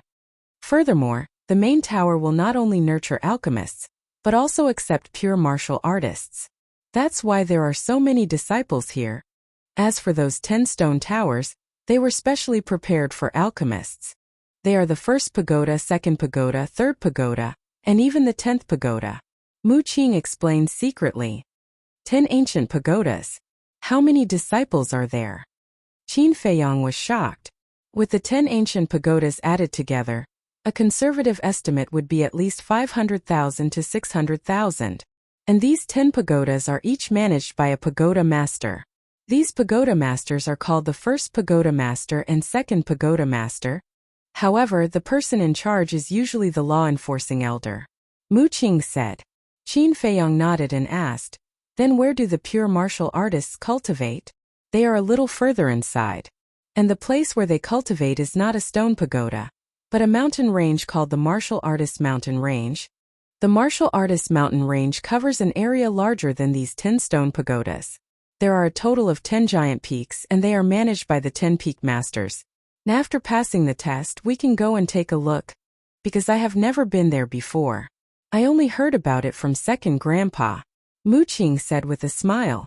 Qin Feiyong said, "In other words, the main tower is composed of the Pill Pagoda Square, the 10 ancient pagodas, and the Martial Artists Mountain Range? If you really think so, then you are too naive. The main tower also has a holy land. This place is located in the center of the main tower, and the divine envoys of the main tower live there. Moreover, any disciple who suddenly becomes a battle saint will also enter the Holy Land and be taught by the divine envoys. There is even a chance to receive personal guidance from the main pagoda master," Mu Qing said. After Qin Feiyong heard this, his eyes lit up. Mu Qing laughed secretly. "If you don't want to please young master Hao, then entering the Holy Land is also a good choice." Qin Feiyong glanced at him indifferently and asked, "Where is the heavenly dipper flame?" Mu Qing said, "It is also in the Holy Land." Qin Feiyong frowned and looked at Mu Qing suspiciously. Suddenly, an idea flashed in his mind. "I understand. Immediately after, the corner of his mouth pursed into a sneer. Mu Qing's pupils shrank slightly, and he asked with a smile, "Understand what? The Holy Land requires disciples who have suddenly reached the Battle Saint realm to enter. As for you, you are only a 5-star War Master. In a short period of time, you will not be able to step into the Battle Saint realm. As for your second grandfather, although he is in the Holy Land, because he doesn't want his identity to be exposed, he doesn't dare to make a move on the Heavenly Dipper Flame. So you found me. Because right now I am already an 8-star War Master. It won't be long before I can break through the Battle Saint realm and enter the Holy Land," Qin Feiyang said. "Haha, you are indeed extremely smart. But don't think that you can threaten me just like that, because my second grandfather is not the only one in the main tower," Mu Qing said. "You've planted someone else in here?" Qin Feiyang frowned. "You must know that my Mu family has never done anything that we are not confident in, and you are only one of them. Of course, our greatest hope is still on you. How is it? Are you touched that we trust you so much and look forward to it?" Mu Qing laughed secretly. "Yeah, I'm so moved that I'm about to cry." Qin Feiyang laughed coldly. But suddenly, he turned his head to size up Mu Qing, a hint of bewilderment in his eyes. "What are you doing? I'm warning you, I'm very normal in that aspect. Don't be greedy for my beauty." Mu Qing stared at him warily, as if a little girl had met a pervert. Scram. Qin Feiyang's face darkened. What kind of person did he think he was? Mu Qing laughed embarrassedly and said, "Then why are you looking at me? I was just wondering, why did your cultivation progress so quickly? I remember the first time we met in Heaven Thunder City. Our cultivations were about the same. After all these years, although I have broken through to 8-star War Master, I have opened the door to potential. And you, without opening the door to potential, were able to cultivate to 5-star War Master. Isn't that strange?" Qin Feiyang said. "What's so strange about that? My Mu family is very powerful. Isn't it easy to nurture a War Master in a short period of time?" Mu Qing laughed disdainfully. "Is that so?" Qin Feiyang's eyes narrowed slightly, his gaze somewhat aggressive. Without opening the door to potential, no matter how many resources he had, it was impossible for him to be so fast. Unless this Mu Qing was the reincarnation of a god. But was that possible? Therefore, there must be some unknown secret hidden within. Looking at Qin Feiyang's threatening gaze, Mu Qing seemed to feel a little guilty. He quickly turned his head and looked towards the examination hall, saying, "We're here. There really is a problem." Qin Feiyang's eyes flashed. He saw Mu Qing's guilty conscience. He temporarily suppressed this doubt and raised his head to look ahead. In front of him was a small plaza. The examination hall was located in the center of the plaza. There weren't many people in the plaza, and it seemed a little deserted. The few people who were there also stopped in their tracks and curiously sized up the two of them. Qin Feiyang and Mu Qing ignored them and directly walked towards the examination hall. They really want to participate in the examination? Let's wait and see. As long as they enter the pill tower, Guoming will definitely not let them off. That's right. Although they are related to the Divine Envoy, there is a saying that it is easy to dodge an open spear but hard to defend against a hidden arrow. Why don't we go tell Guoming now and let him take a look? That's fine.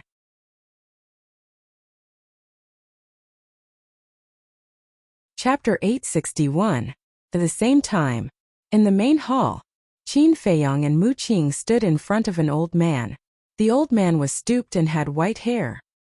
He was half lying on a wooden armchair, squinting his turbid eyes as he sized up Qin Feiyang and Mu Qing. A moment later, the old man said, "I'm the deacon here. I heard that you have Divine Envoy Lu's Divine Envoy token?" Qin Feiyang nodded, took out the Divine Envoy token, and handed it to the old man. But the old man only glanced at the token before looking at the two again. "Although you have the Divine Envoy token, I can't bend the law. If you want to enter the Pill Pagoda, you have to pass the test." Qin Feiyang put away the Divine Envoy token and smiled. "That's what I should do. Let's test your mind power first. The Pill Pagoda requires people with level 5 mind power and above to enter." As the old man spoke, he took out a mind stone. Qin Feiyang stepped forward and took the mind stone. Then, He returned to his original position and closed his eyes to meditate. Buzz! Soon, the Mind Stone trembled for the first time and emitted a faint glow. Mu Qing's eyes flashed. Brother Qin, don't expose your true mind power. What do you mean? Qin Feiyang asked secretly. Mu Qing said, we can't be too ostentatious. Once Qin Feiyang's level 20 mind power was exposed, it would definitely set off a huge storm. Because of Guoming's incident, the entire Divine City probably knows about us now. Is there a need to do this? Qin Feiyang said. Of course there is a need. As long as we hide the grade of our mind power now and keep a low profile in the future, we will naturally fade out of their sight. Mu Qing said secretly. Okay. Qin Feiyang nodded subtly. Mu Qing's words made sense. They had just entered the central divine kingdom. If they were too ostentatious, not only would it not help them, but it would also be counterproductive. Buzz! The spirit stone continued to vibrate. On the 10th vibration, Qin Feiyang's body shook and he opened his eyes. Level 10 spiritual power SOSO. The old man said lightly and looked at Mu Qing. Mu Qing took the spirit stone from Qin Feiyang and tested it. She also had level 10 spiritual power. Obviously he was hiding something. Then Mu Qing returned the spirit stone to the old man. The old man put away the spirit stone and nodded. Your spiritual powers are all qualified. After saying that, the old man then pointed to the 2 stone doors behind him and said, those are 2 alchemy rooms with 3rd grade alchemy fires. As long as you can fuse the alchemy fires within half an hour, you will pass the second test. This is too simple. Mu Qing snickered. Qin Feiyang also had a smile in his eyes. If it was in the past, it would indeed be difficult for him to fuse with a 3rd grade alchemy fire within an hour. But for the current him it was no challenge at all. The 2 of them walked to a stone door and pushed it open. Suddenly, Mu Qing seemed to think of something and said secretly, by the way, let me remind you to find a chance to put all the important things into the castle. After saying that, Mu Qing entered the cultivation room without looking back. Important things? Qin Feiyang was stunned and followed into the alchemy room with a trace of suspicion. The layout inside was quite simple, with only an alchemy table and an alchemy furnace. Not long after the 2 of them entered the alchemy room, a young man swaggered into the main hall. It was Guoming. The old man frowned and said, what are you doing here?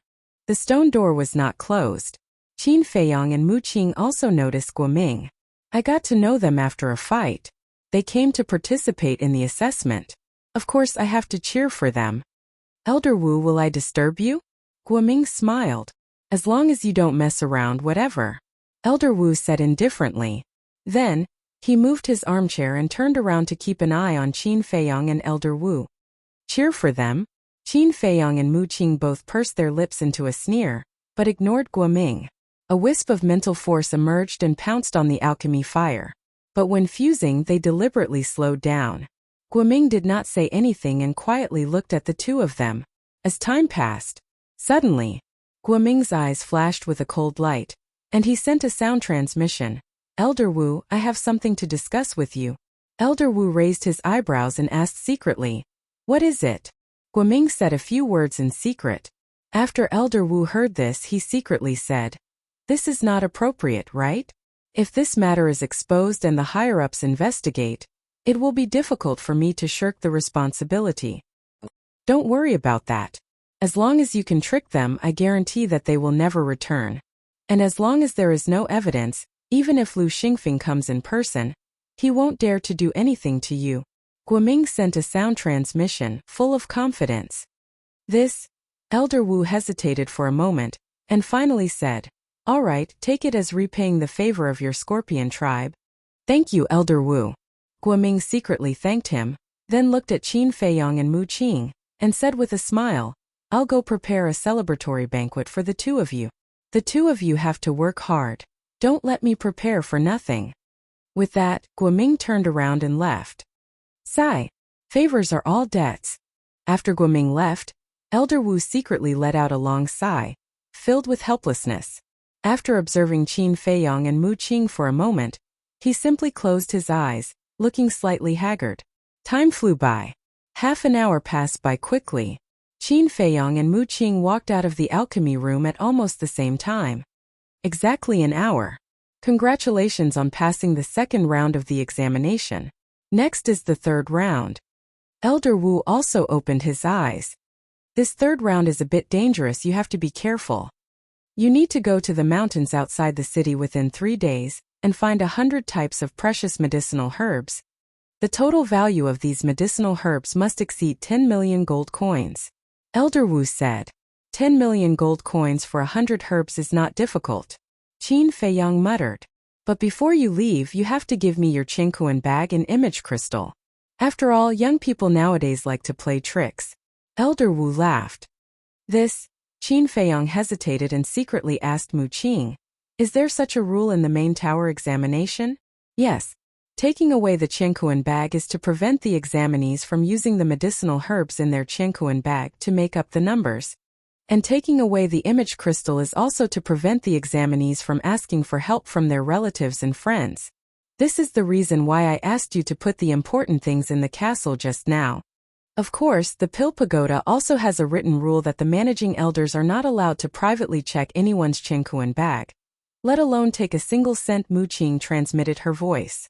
Qin Feiyang said, what if we encounter danger?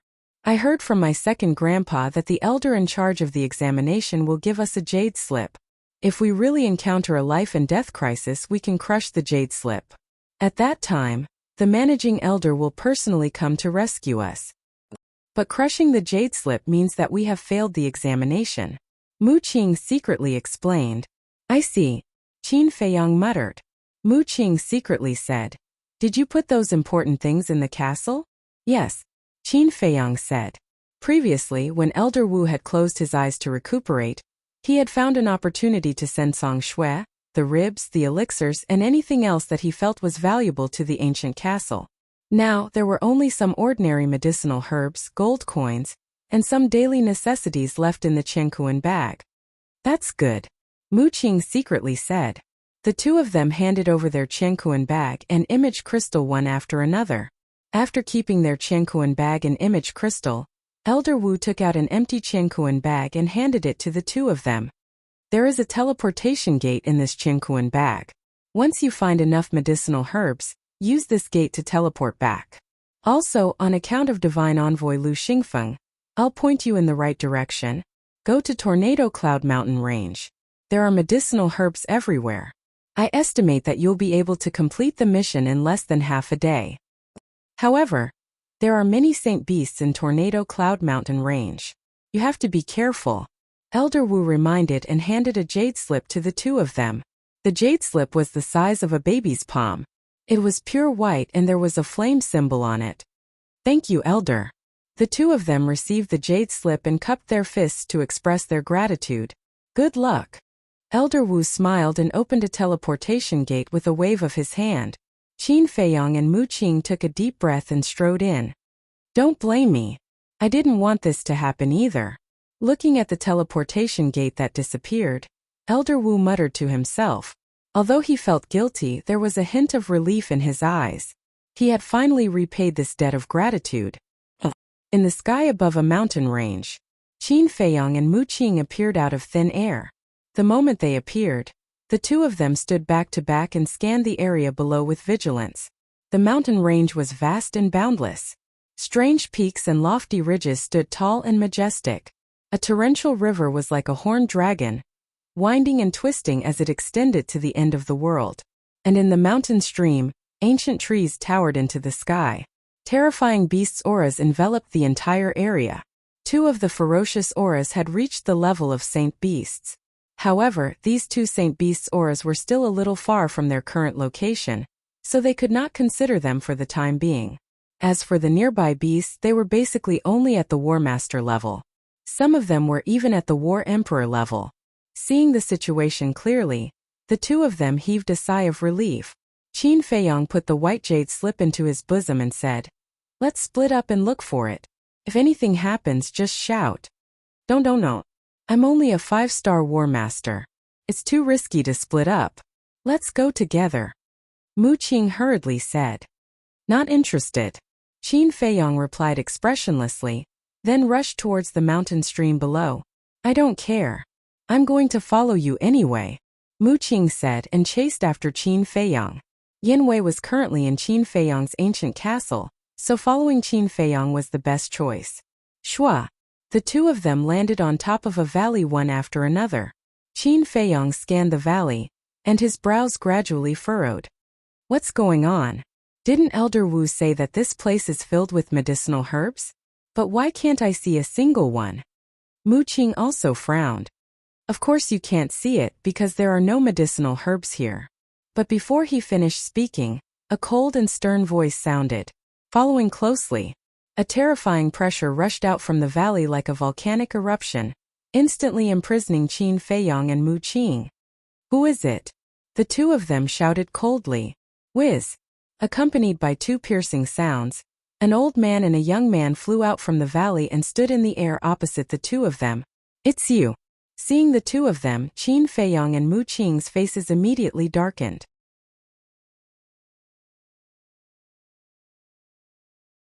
Chapter 862. Qin Feiyang asked in a deep voice. Why are you guys here? Guess.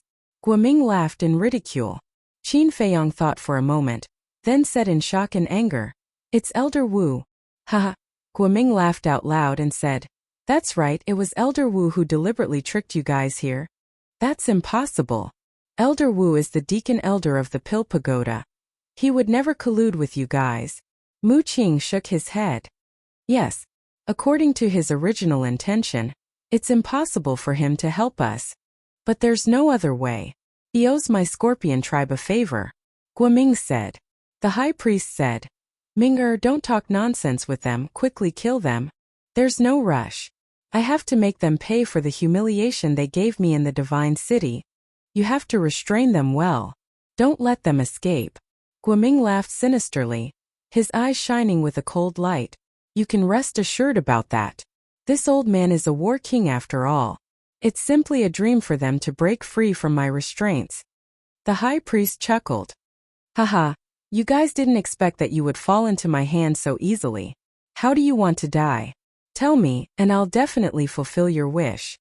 Guoming laughed and walked towards Qin Feiyang and Mu Qing, but his eyes were filled with hatred.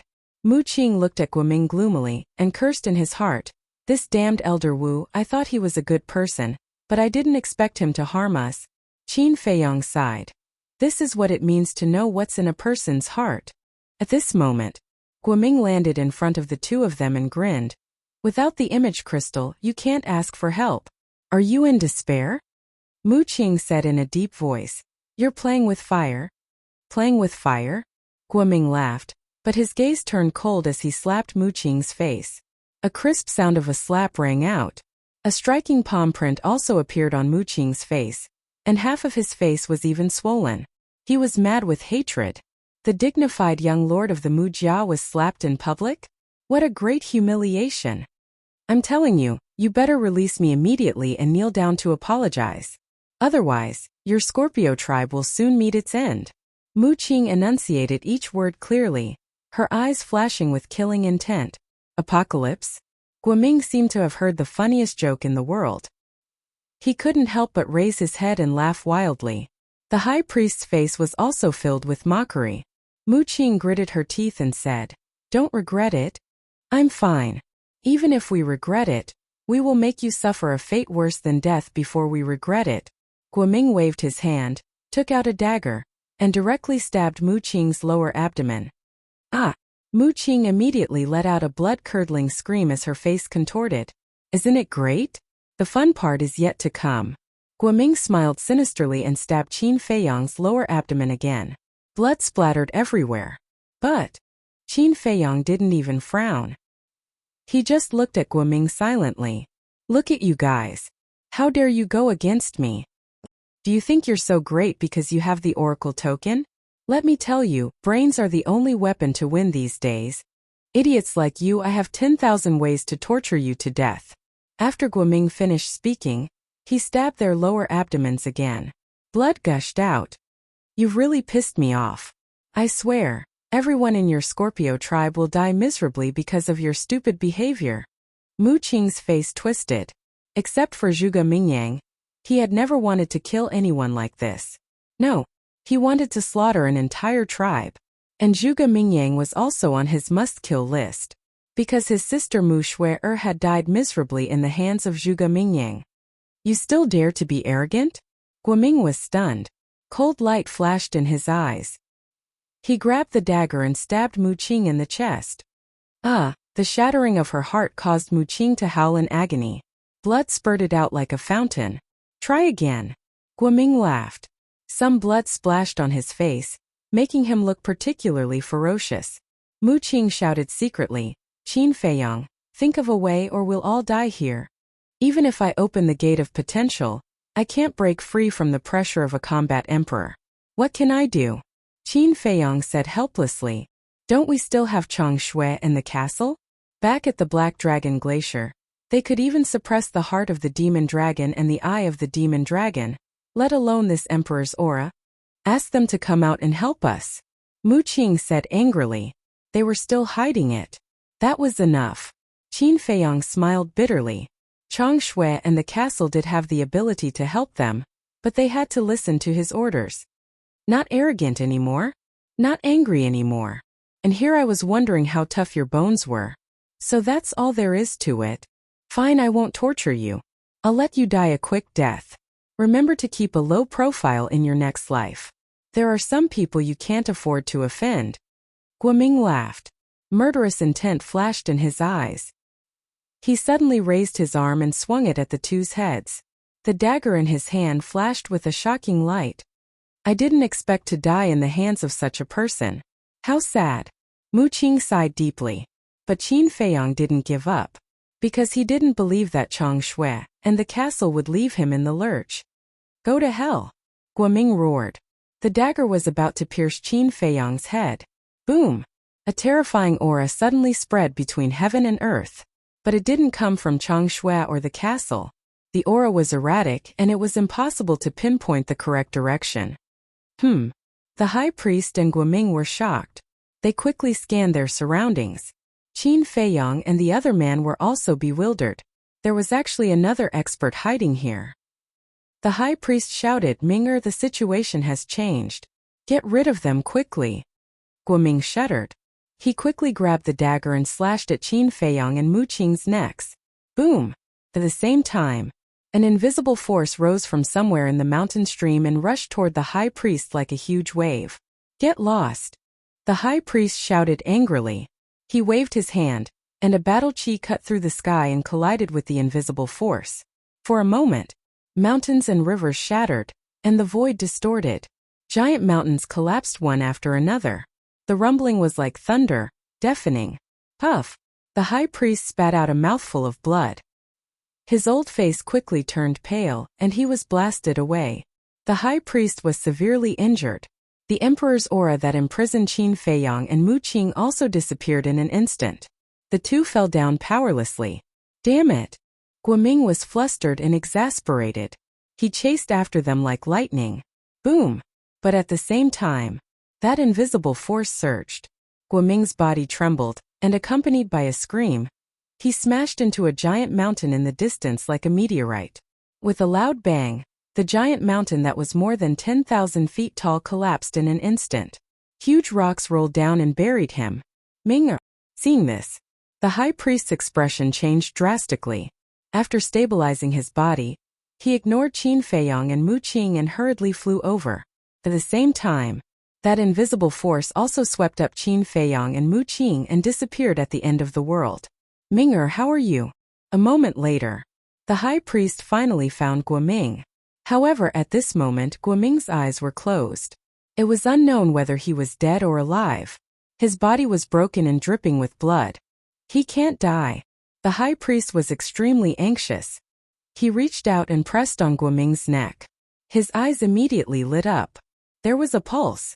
He was not dead. He could still be saved. He hurriedly took out a healing pill and stuffed it into Guoming's mouth. Then he picked up Guoming and looked in the direction where Qin Feiyang and Mu Qing had disappeared. He opened a portal and quickly left. At the same time, Qin Feiyang and Mu Qing let the invisible force take them forward. About a few hundred breaths later, the invisible force took the two of them and stopped at the top of a mountain. What's going on? Mu Qing half knelt on the ground, her face full of astonishment. God knows, Qin Feiyang muttered.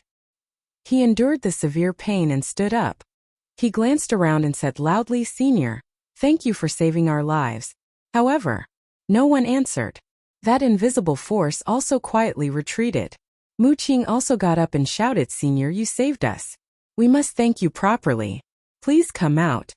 But after waiting for a while, still no one responded. Has he left? Mu Qing was stunned. Qin Feiyang pondered for a while and said, maybe he doesn't want us to know who he is? Is there such a good person in the world who does good deeds without leaving his name? Mu Qing expressed doubts. Don't make wild guesses. Even if he has ulterior motives, the fact that he saved us can't be erased. Qin Feiyang said. Mu Qing nodded. With a piercing cold light in her eyes, she said with a grim smile, the Sky Scorpion tribe must disappear. Qin Feiyang glanced at her and glanced around again. After waiting for a while and seeing no mysterious person appear, he took Mu Qing into the castle. The moment the two of them entered the castle, a golden figure appeared in the mountain stream below. This person was enveloped by a layer of golden light from head to toe. No one could see the person's face or tell whether he was a man or a woman. There was no aura on him at all.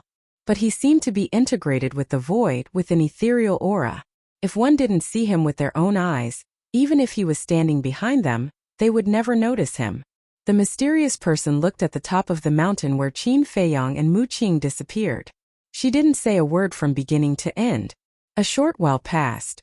She also opened a transmission door and disappeared without a trace. Inside the castle. Guoming, that bastard. If I don't kill him, Fat Lord is not a man. Yes, he must die. Looking at the shocking wound on Qin Feiyang's lower abdomen, Fatso and the others were all furious. Lu Hong glanced at Wolf King, Fatso, and the others and said angrily, cut the crap. Go and find the Spirit Sea elixir. It doesn't matter. I've integrated with the fire of life. My Sea of Qi can be repaired without the Spirit Sea elixir. It's him. Qin Feiyang looked at Mu Qing. Mu Qing raised his eyebrows and said anxiously, I don't have a spatial divine object, so my heart protection elixir and Spirit Sea elixir are in my Qingkuan bag. Now we're in the same boat. You can't leave me to die. Do you know me well? Do you know how expensive the Spirit Sea elixir and heart protection elixir are? If you want, we can give them to you, but one elixir and one sacred weapon. Fatso said. Damn it, why don't you rob me? Mu Qing was mad. The sharp pain from his heart and Sea of Qi almost made him faint. Qin Feiyang shook his head and said, okay, just give it to him. After all, if we want to eradicate the Scorpion tribe, the Mu family has to do it. Yes. Without the Mu family's help, with your ability, you're not enough to fill the gap between the teeth of the Scorpion tribe. Mu Qing smiled proudly.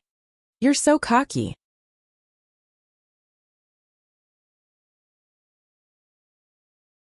Chapter 863.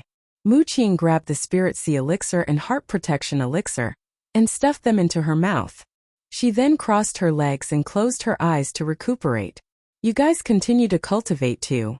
Qin Feiyang said to Fatso and the others before calming down to recuperate his Qi ocean. At the same time, Main Pagoda. Elder Wu sat in the main hall with his eyes closed. He seemed to be resting, but his expression was anxious. Buzz.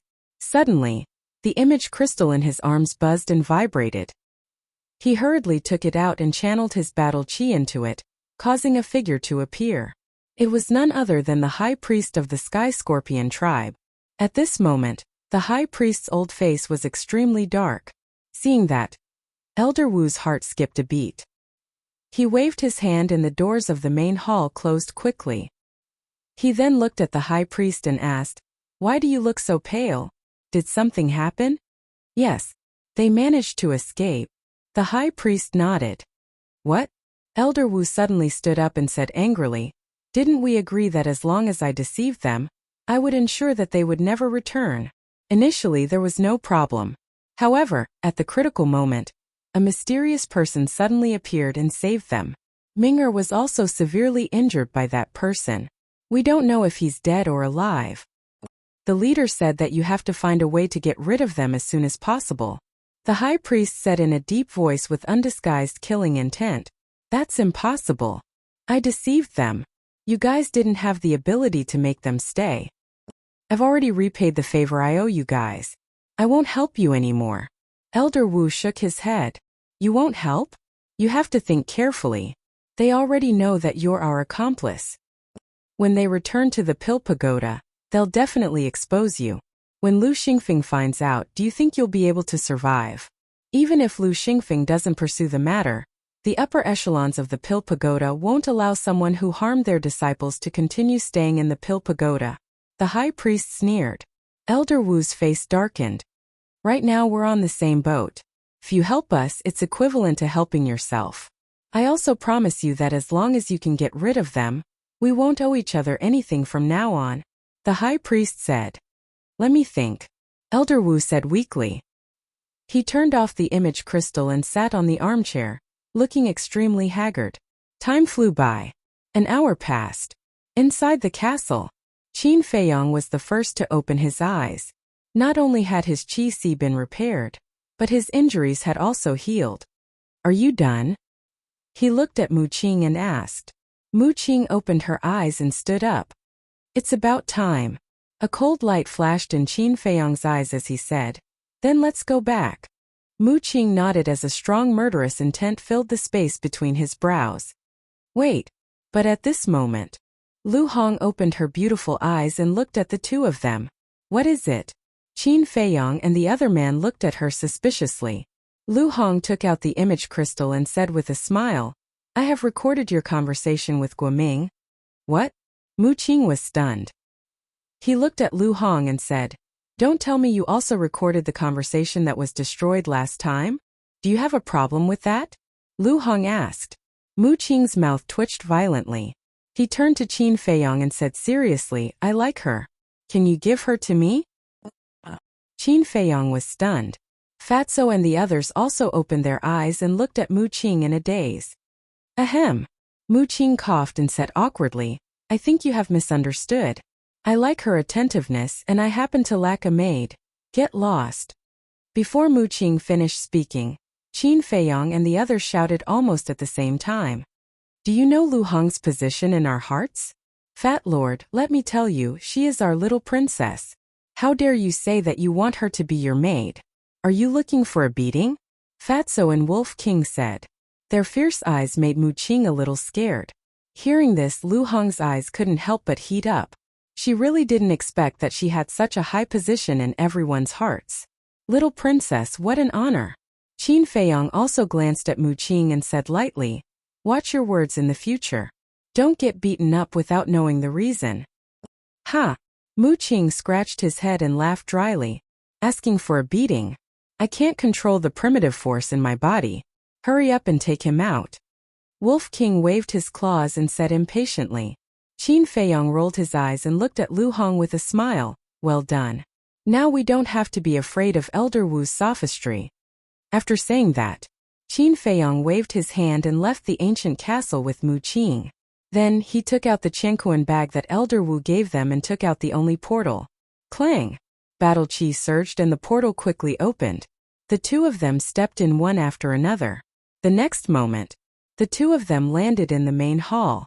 The door of the main hall was still closed and Elder Wu was still sitting on the armchair. Sensing the aura of the two of them, Elder Wu suddenly opened his eyes and two cold rays of light burst out. What's wrong? Do you still want to kill me? Qin Feiyong and Mu Qing looked at each other and looked at Elder Wu with cold eyes. Boom! Before he finished speaking, a terrifying sacred force rushed toward Qin Feiyong and Mu Qing. At the same time, Elder Wu suddenly stood up, his eyes flashing with killing intent. Seems that I really want to kill you. Qin Feiyong laughed. Elder Wu didn't say anything or do anything. He just looked at the two of them. Mu Qing sneered. If you want to do it, hurry up. Otherwise you won't have the chance. Sigh. A moment later, Elder Wu sighed helplessly and returned to the armchair. He also withdrew his sacred force. Qin Feiyong and Mu Qing looked at each other, their eyes full of suspicion. What was wrong with this person? Why didn't he kill them with such a good opportunity? You can leave. As for this matter, You can tell Divine Envoy Lu or even report it to the Chief Tower Master. I won't deny it. And this has nothing to do with the Scorpion tribe. It was my idea. Elder Wu said. What's going on? The two of them looked at each other. Qin Feiyong looked at him suspiciously and suddenly asked, Elder, is there something you can't say? No. Elder Wu shook his head. Qin Feiyong said. Then why did you help Guoming to harm us? Why did you have to take the blame alone? Elder Wu pondered for a while and said, Now that things have come to this, is it important? In my opinion, it is indeed not important. Because I won't let go of anyone who wants to harm me. But you are different. Just now, you clearly had the chance to kill us, but instead of doing so, you took the initiative to take the blame. It can be seen that you are a kind old man. So, if you are willing to tell me the reason, maybe I will forgive you. Qin Feiyong said. Elder Wu was silent. Qin Feiyong raised his eyebrows and said, Guoming is narrow-minded. Is it worth sacrificing yourself for him? There was a hint of anger in his tone. I know better than you what kind of person Guoming is. But I have no choice. I owe the Scorpion tribe a favor. I have to repay it. Elder Wu sighed. What favor? Qin Feiyong asked. Elder Wu fell silent again. Old man, what's wrong with you? You finally have a chance to turn over a new leaf. Why don't you know how to cherish it? Even if not for yourself, think about your family. If you die, what will happen to your family? Mu Qing said angrily. Elder Wu's gaze trembled. He looked up at Qin Feiyong and Mu Qing and finally sighed. I owe them my life. Qin Feiyong and Mu Qing looked at each other and did not say anything, waiting for him to continue. Elder Wu lowered his head again, seemingly lost in his memories. A moment later, Elder Wu slowly recounted. It turned out that when Elder Wu was young, he accidentally barged into the Scorpion Mountain Range in search of medicinal herbs and killed several members of the Scorpion tribe. At that time, Elder Wu was still very weak. Against the Scorpion tribe, which was full of experts, he did not have any power to resist. Elder Wu thought that he would definitely die, but he did not expect the leader of the Scorpion tribe to let him go. And the so-called favor was the favor of not killing him. So that's the case. The two of them came to a realization. That's not right. The Scorpion tribe is one of the 10 super tribes of the Central Divine Kingdom, and is famous. Why would you barge into their territory and kill their people? Mu Qing frowned. To be honest, I'm actually from one of the 9 regions like you. It was the pagoda master of the 9th region who recommended me to enter the main pagoda, and I had just entered the Central Divine Kingdom, and did not know that it was the Scorpion tribe's territory. Elder Wu sighed. I see. Qin Feiyong and Mu Qing looked at Elder Wu with complicated expressions. Mu Qing said telepathically, should we kill him or not? Forget it. He's not a heinous person. Moreover, the real mastermind is the Scorpion tribe. Qin Feiyong pondered for a moment and said, all right. Mu Qing nodded and looked at Elder Wu. We won't pursue this matter and won't mention it to anyone. You really won't pursue it? Elder Wu was stunned and somewhat in disbelief. Mu Qing said again, however, you'd better not have any contact with the Scorpion tribe. Elder Wu was overjoyed. He stood up and said gratefully, thank you. Don't worry, I've already repaid my debt.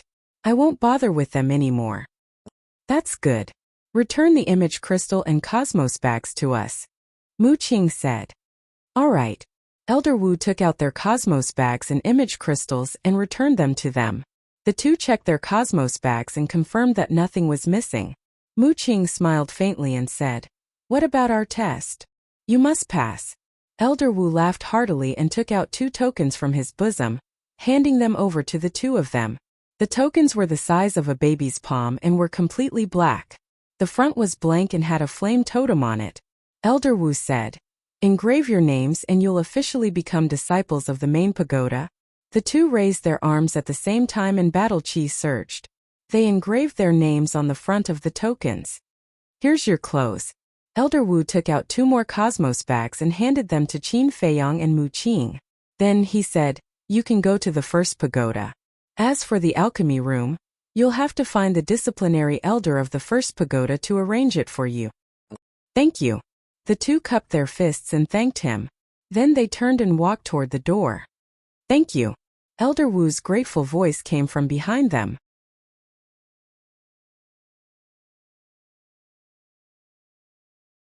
Chapter 864. Look, they're out.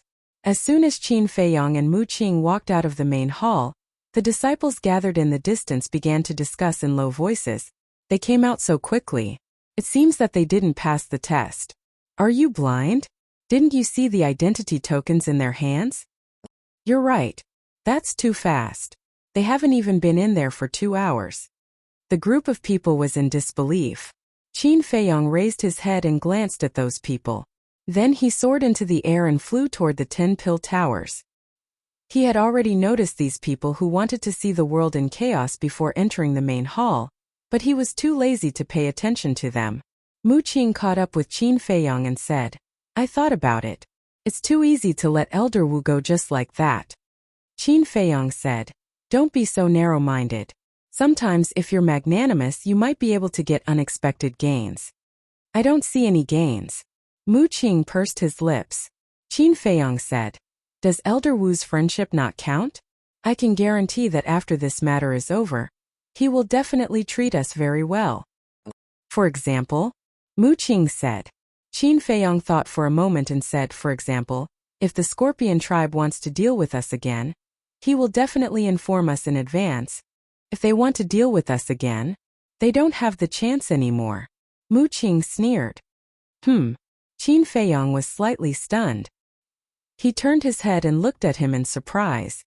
Why are you looking at me? I have to vent my anger. Otherwise I'll feel terrible. Mu Qing sneered. Qin Feiyong turned his head and said expressionlessly, up to you, but you'd better not ruin my plan. What's your plan? Mu Qing came to Qin Feiyong's side and asked curiously. Qin Feiyong said lightly, isn't my plan your plan? Snatch the heavenly star flame. Don't give me that. You can fool others but you can't fool me. You definitely have other motives. Otherwise, why would you insist on taking the Chief Tower Master as your master? Mu Qing chuckled. Qin Feiyong frowned. It was really a headache to get along with a smart person like Mu Qing. Suddenly, Qin Feiyong looked down at the identity token in his hand and asked, what's with this token? What do you mean what happened? Mu Qing was puzzled.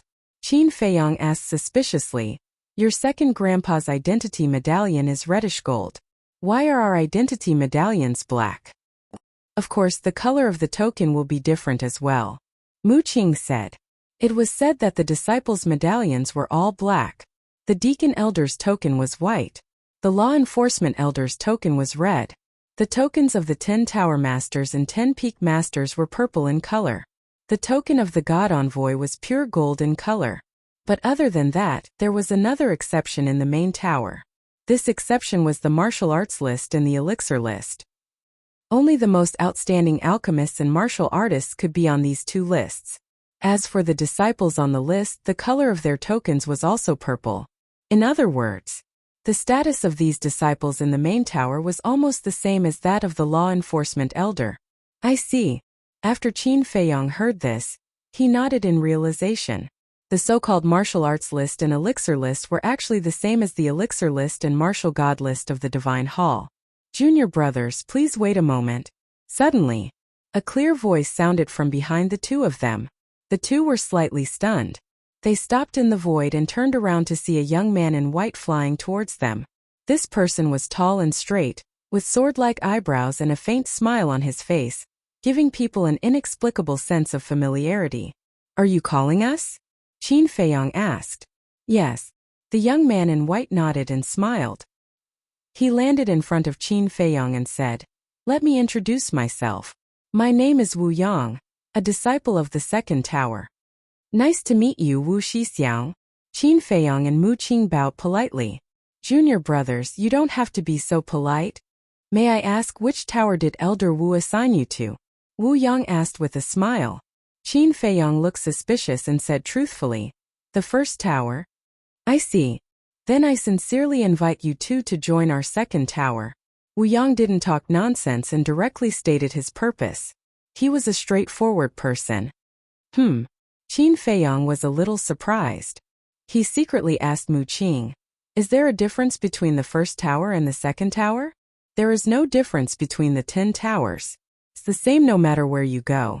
But it is said that the disciples of each tower are fighting openly and secretly, Mu Qing said with a voice transmission. Qin Feiyong said, "Do you mean this person is here to recruit us?" "Definitely. After all, we have the oracle token," Mu Qing said with a chuckle. "To be honest, I've already prepared an alchemy room for you two before coming. And it's the best alchemy room. This humble one is truly sincere. I hope that the two junior brothers will agree." Wu Yang glanced at the two of them. He knew that the two of them were secretly communicating, so he struck while the iron was hot and tempted them. But he didn't know. His temptation might work on other new disciples, but it wasn't attractive to Qin Feiyong and Mu Qing at all. Qin Feiyong pretended to hesitate and said, "This was assigned by Elder Wu. It's not appropriate for us to go to the second tower now, is it?" Since there was no difference, there was no need to go to the second tower. As for the alchemy room, it wasn't important to him at all. It was dispensable, because he had the netherworld demonic flame. However, since the other party came with sincerity, he couldn't directly refuse and embarrass him, right? Therefore, he said it very tactfully. When Wu Yang heard this, he raised his eyebrows without leaving a trace. He was obviously displeased, but he concealed it very well. "It seems that I won't be able to invite the two of you with my personal charm." "Forget it, I'll show my trump card." Wu Yang smiled helplessly and took out an identity token from his bosom. The badge was purple in color. Qin Feiyong and Mu Qing looked at each other with a trace of surprise in their eyes. This person was on the pill ranking, but this person's cultivation wasn't strong either. He was only an 8-star war sect. This is the identity token of Senior Brother Wu Shan, and Senior Brother Wu Shan is the king of the second tower. Perhaps the two junior brothers still don't know that only disciples who are on the pill ranking and martial ranking can obtain the title of king. And this time it was Senior Brother Wu Shan who asked me to invite the two of you. Wu Yang laughed. Qin Feiyong was speechless. After all this time, it wasn't this person's identity token. Wu Shan, Wu Yang. These two people had the same surname. Could it be that they were related? "So what if you're a king? Don't I have a king in the first tower?" This time, another voice came from the void not far away, with a hint of mockery in it. "It's getting lively." Qin Feiyong and Qin Yu smiled inwardly. When they raised their heads, they saw a young man flying over with lightning speed. This person was also wearing a white robe. His slender body was as straight as a sword, and his black hair danced in the wind, emitting an astonishing sharp aura. The flame symbol on his chest was extremely eye-catching. Seeing this person, the smile on Wu Yang's face immediately disappeared and was replaced by a trace of sharpness. "Shua." The black-haired man stopped beside Qin Feiyong and said, "I am Mo Feng, a disciple of the first tower." This person was serious in speech and manner, and his gaze was cold and sharp, giving off a strange feeling that he was 1,000 miles away. And this person's cultivation was also that of an 8-star war sect. Qin Day, Ancestor Mu. Qin Feiyong and Mu Qing also reported their names. Uncle. Ancestor. This name. Mo Feng's face twitched as he looked at Wu Yang and said, "You actually stopped us halfway. Your second tower is really shameless." "That's too much. It's their freedom to go wherever they want. What do you care?" Wu Yang said indifferently, with a hint of tit for tat. "It's none of my business. But they definitely won't go." Mo Feng smiled disdainfully. He looked at Qin Feiyong and Qin Yu and said, "Junior brothers, we've also prepared an alchemy room for the two of you. We've even prepared a great gift, 2 6th-grade alchemy furnaces." 6th-grade pill furnaces. Qin Feiyong was dumbfounded. These people really knew how to spend a lot of money. "Did you see that? This is the benefit of the oracle token. Without the oracle token, they wouldn't care about us." Mu Qing snickered. However, Wu Yang frowned. He also didn't expect the first tower to be so generous. One had to know. A 6th-grade pill furnace was already comparable to a rare treasure. It was basically priceless. Even if there was, people without a family background couldn't buy it. And this first tower actually gave out 2 6th-grade pill furnaces. This was much more tempting than the conditions he offered. "The pill furnaces are in the pill refining room we have prepared for you." As long as you go to the first tower, they will be yours. Mo Feng continued. Qin Feiyang smiled faintly and said, Senior brother is too polite. Elder Wu originally arranged for us to go to the first tower. Even without these, we would still go. My two junior brothers indeed have good eyes. Then follow me. Hearing Qin Feiyang say so, Mo Feng was very satisfied and turned to fly towards the pill tower. Wu Shixiang, I'm sorry. Qin Feiyang faced Wu Yang and said apologetically, then turned and flew towards Mo Feng. Wu Yang's face was very ugly. He snorted coldly and said, If you want the 6th grade pill furnaces, just say it. Why are you so hypocritical? Qin Feiyang raised his eyebrows, stopped and looked at Wu Yang and said, What did you say? From the beginning to the end, he had been very polite. It wasn't that he was afraid of trouble, but that he didn't want to cause trouble. But this Wu Yang actually said that he was hypocritical? Didn't you hear me clearly? I said that you are hypocritical. Tell me with your conscience, if the first tower didn't give you a 6th grade pill furnace, would you choose to go to the first tower? Wu Yang sneered. Well, I'll tell you with my conscience, even if your second tower gives me a divine pill, I'm not interested, understand? Qin Feiyang said. This sentence could be said to be a slap in the face. Wu Yang's face instantly darkened. Interesting. And Mo Feng also stopped and turned to look at Qin Feiyang and Wu Yang, with a smile on the corner of his mouth. This smile was very bright. Seeing Mo Feng smiling at the side, Wu Yang was even more furious. Swish. He stared at Qin Feiyang and said word by word, You will regret it. Regret? Qin Feiyang smiled and said indifferently, Don't provoke me again, or the one who will regret it will not be me, but you. After saying that, he turned to look at Mo Feng and said with a smile, Senior brother Mo, let's go. Okay.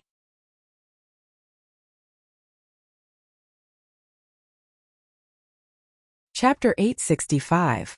Whoosh. Just as Qin Feiyang and the other two left, another 8 young men and women landed beside Wu Yang. Looks like we're late.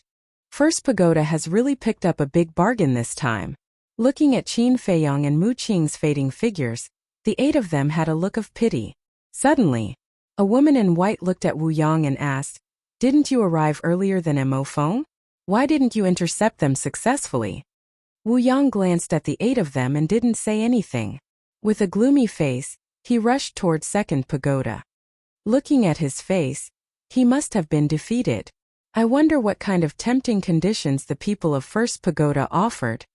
Let's not talk about it anymore. Let's go back and report. The 8 of them discussed for a while and then went back to their respective residences.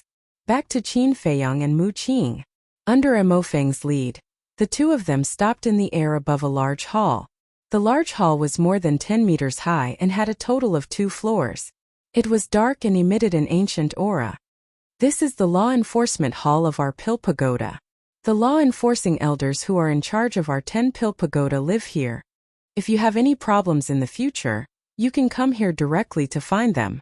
Of course, the disciples of First Pagoda can only find the elders who are in charge of First Pagoda.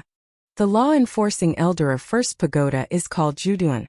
He is a 9-star battle saint and is very kind to people. However, if you anger him, his temper is not ordinary.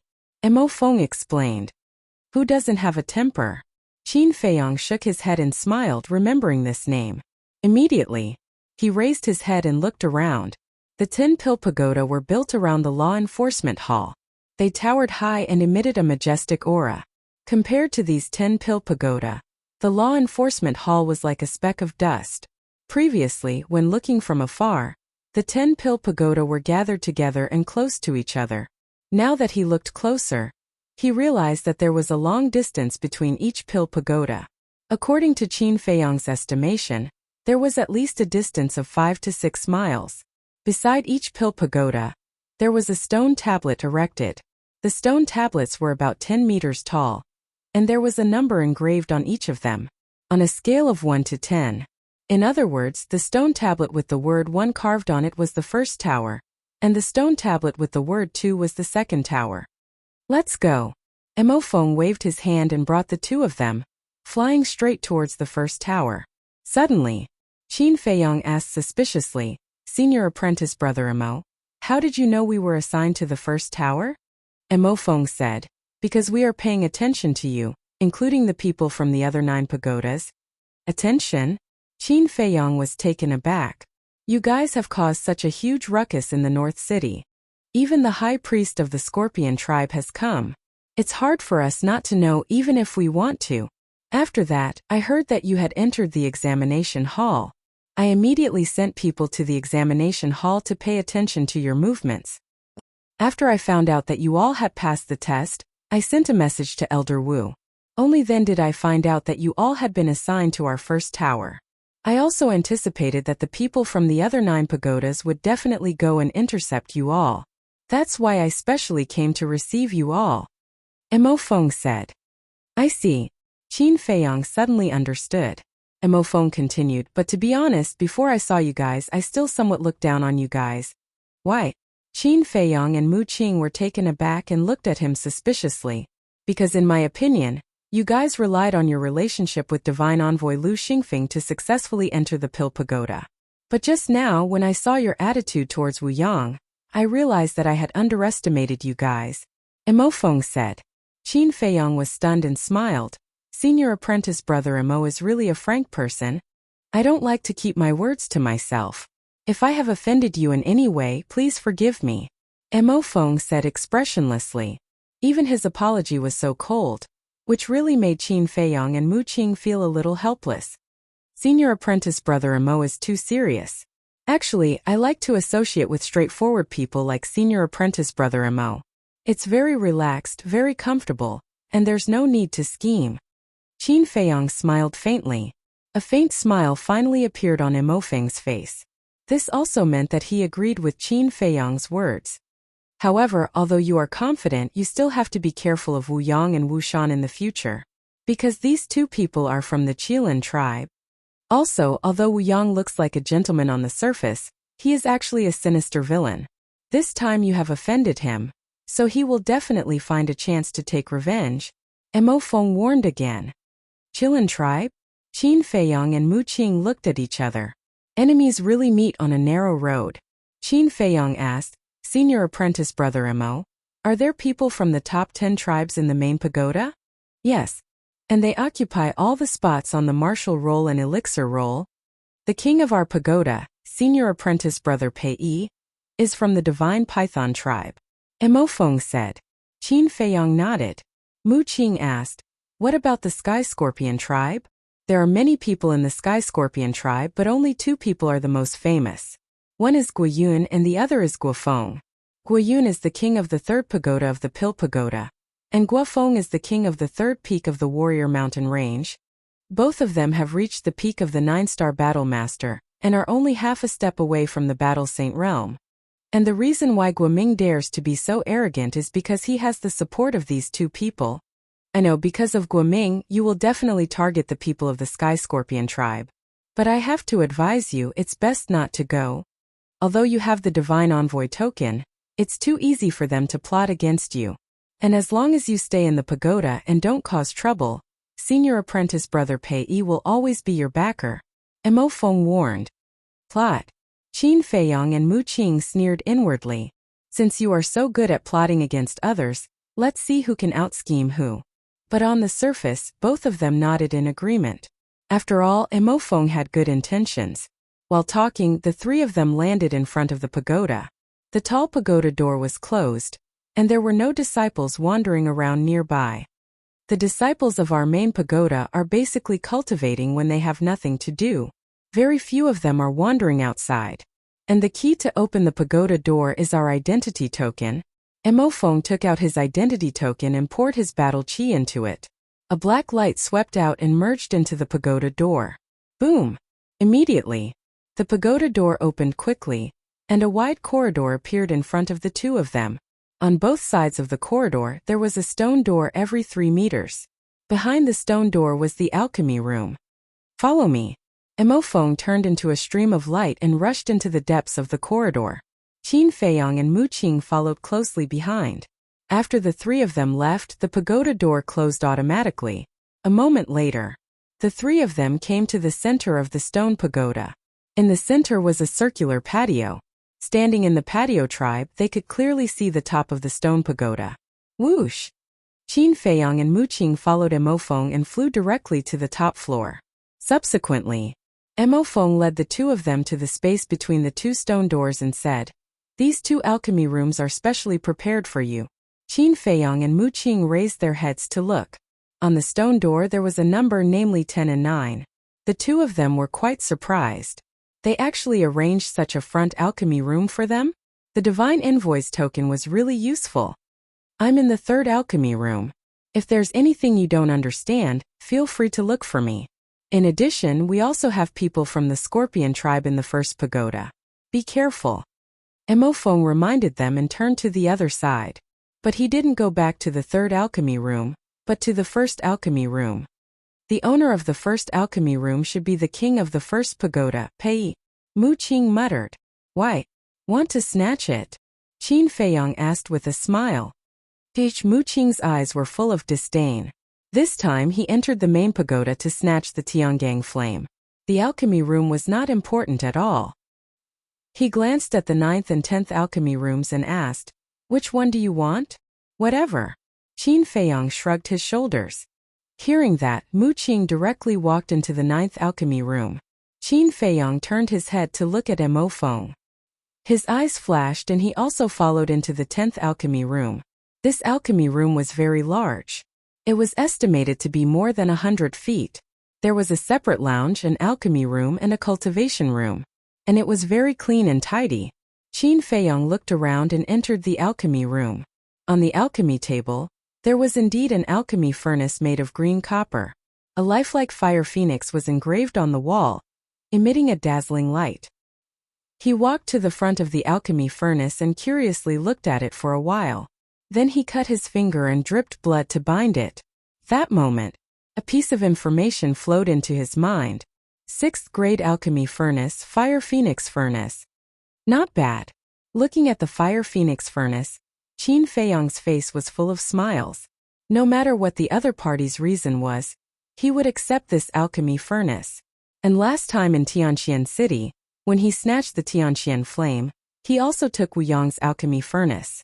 That alchemy furnace was called the Scorching Sun Furnace, which was also a 6th grade alchemy furnace. Now, with this fire phoenix furnace he had 2 6th grade alchemy furnaces. Even if the furnace accidentally exploded in the future, he didn't have to worry about the alchemy furnace. Then, he pressed a button next to him, and a burst of alchemy fire suddenly surged out from the center of the alchemy table. The temperature of the alchemy room also rose rapidly. And, looking at the alchemy fire, Qin Feiyang's face had a trace of surprise. This alchemy fire was actually white like bone fire. The most important thing was that the aura it emitted was actually stronger than the netherworld devil flame. Could it be a 7th grade alchemy fire? Thinking of this, he hurriedly mobilized his mental force and rushed towards the alchemy fire. At the same time, alchemy room number 1. This alchemy room was twice as big as Qin Feiyang's alchemy room. Inside the lounge, a purple-clothed youth was leaning against a chair. This person was as divine as jade, with an otherworldly temperament. His eyes were like 2 bright moons, emitting a mysterious color. At this moment, Mo Feng stood in front of this person, his expression full of respect, and said, "I have already arranged for them." The purple-clothed youth nodded with a smile and asked, "What do you think of them?" Mo Feng thought for a moment, then said, "A bit mysterious, I can't see through it." "What about cultivation?" the purple-clothed youth asked again. Mo Feng said, "One is an 8-star war sect, the other is a 5-star war sect." "Not bad." The purple-clothed youth nodded and laughed. "After all, they are Divine Envoy Willow's people. Take care of them in the future." "All right." Mo Feng nodded, muttered to himself for a moment, and then said, "I don't understand. Even if they are related to Divine Envoy Willow, there is no need to give them a 6th grade pill furnace. Your eyes are still not good enough. Do you really think that I'm doing this because of Divine Envoy Willow?"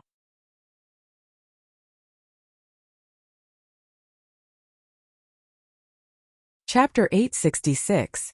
Mo Feng paused and asked, "Isn't that the case? Divine Representative Lu is definitely part of the reason. But the main reason is because of what they said to Fu Anshan and the Sky Scorpion tribe's high priest when they left the Northern City Exchange Pavilion. The purple-clothed youth said. What did they say? Mo Feng was suspicious.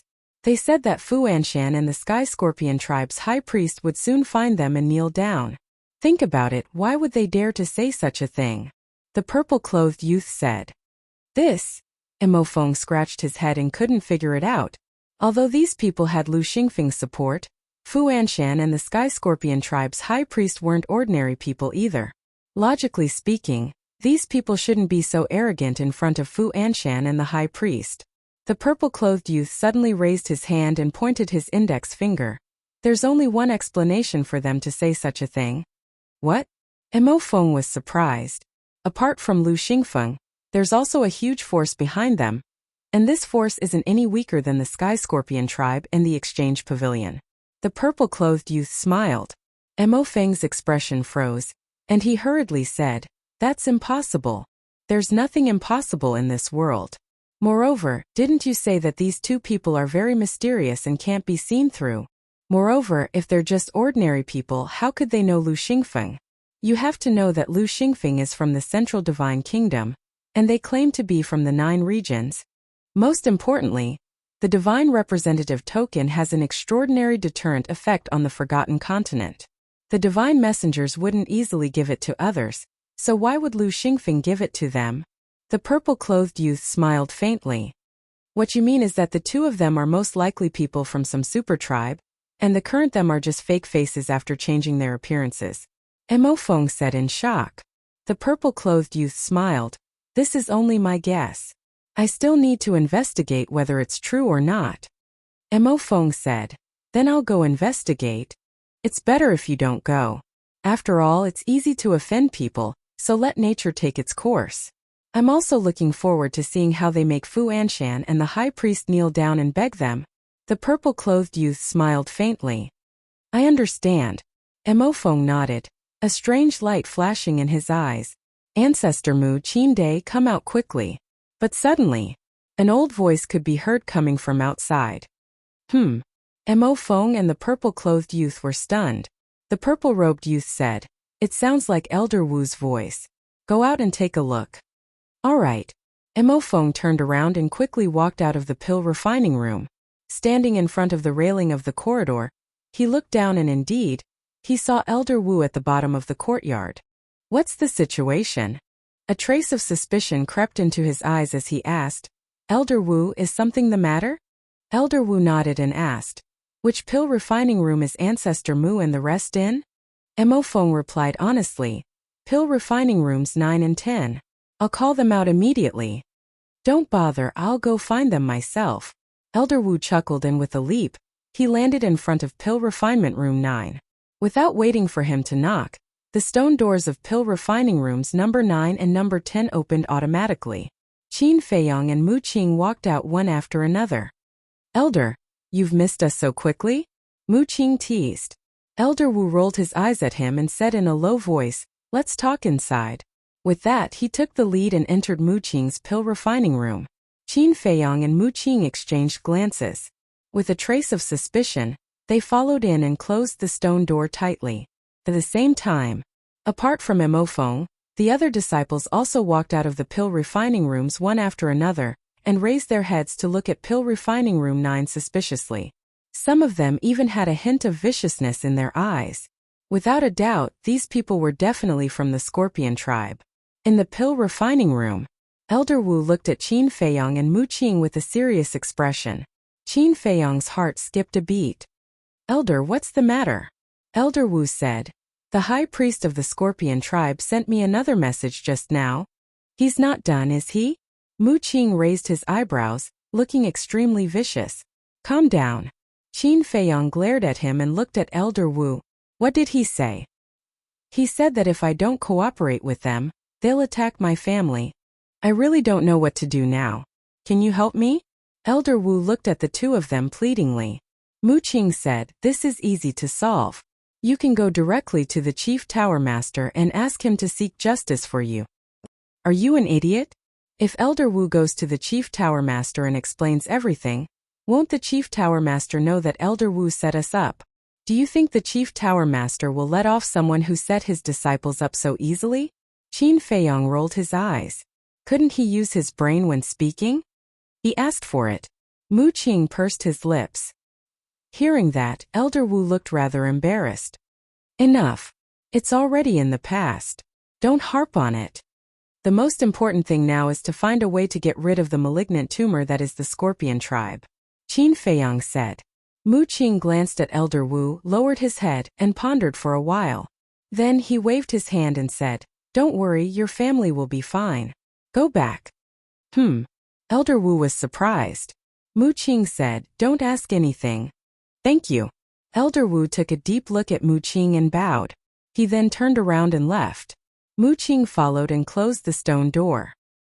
His face immediately turned cold and he said, "I haven't gone to settle the score with them yet, and they're thinking of ways to deal with us. These people are really stubborn." "What's your plan?" Qin Feiyong asked. "Do we need a plan to deal with them?" Mu Qing smiled disdainfully. He took out an image crystal and his battle chi surged. Buzz! After a few breaths, an old figure appeared. It was an old man in purple. His face was ruddy and full of energy. His aura was like a vast ocean, unfathomable. Mu Qing bowed and said, "Greetings, second forefather." Qin Feiyong raised his eyebrows but did not say anything. Mu Clan's second forefather naturally saw Qin Feiyong and asked, "Is everything going well?" Mu Qing shook his head and said, "No, we were almost killed." His face was full of grievance. "Who has the guts?" Mu Clan's second forefather frowned. The anger on his old face was clearly visible. The Sky Scorpion tribe. Mu Qing immediately told him what happened today in detail. And he even added some details. Outrageous. The Sky Scorpion tribe is simply courting death. Unsurprisingly, after listening to Mu Qing's story, Mu Clan's second forefather flew into a rage. Mu Qing had activated the Heavenly Eye Battle Soul. Everyone in the Mu clan, including the great forefather and second forefather, had high hopes for him. It wasn't an exaggeration to say that Mu Qing was the little emperor of the Mu clan. He could call for wind and rain. Just like last time, Qin Feiyong stole the Heavenly Thunder Sword from Mu Qing's hands and lost 3 battle saints. If it were someone else, they would have died long ago after making such a big mistake. But after Mu Qing went back, he was only scolded a few words and left unsettled. One could imagine how much the Mu clan doted on Mu Qing.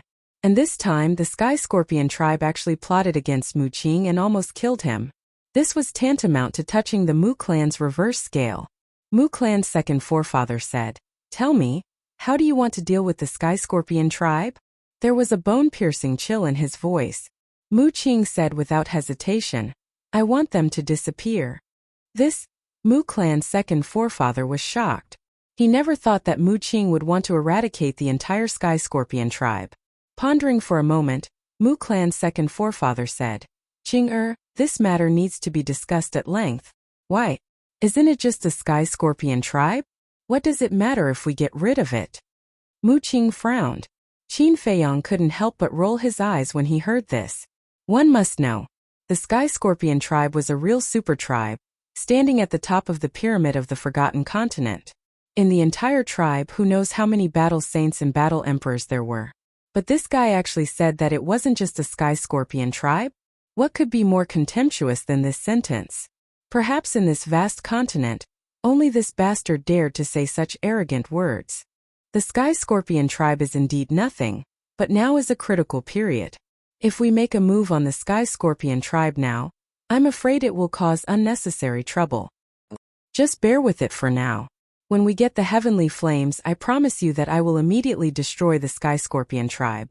Mu clan's second forefather said with a tone of flattery, "Forefather, you worry too much. As long as we do it cleanly, who will know that it was our Mu clan who did it?" Mu Qing said. This Mu clan's second forefather frowned. "Hey forefather, don't say that I'm threatening you. If we don't get rid of the Sky Scorpion tribe now, Qin Feiyong and I will feel uncomfortable in our hearts. If we feel uncomfortable, then we won't be so enthusiastic about snatching the heavenly flames," Mu Qing said slowly, with a smirk on his face. "Isn't this a threat?" Mu clan's second forefather's face darkened. Mu Qing laughed again and again. This time, Qin Feiyang, who had been silent, opened his mouth and said, "In fact, we don't have to worry. We can completely shift the blame to others." Mu Clan's second forefather and Mu Qing looked at Qin Feiyang suspiciously. That mysterious lady.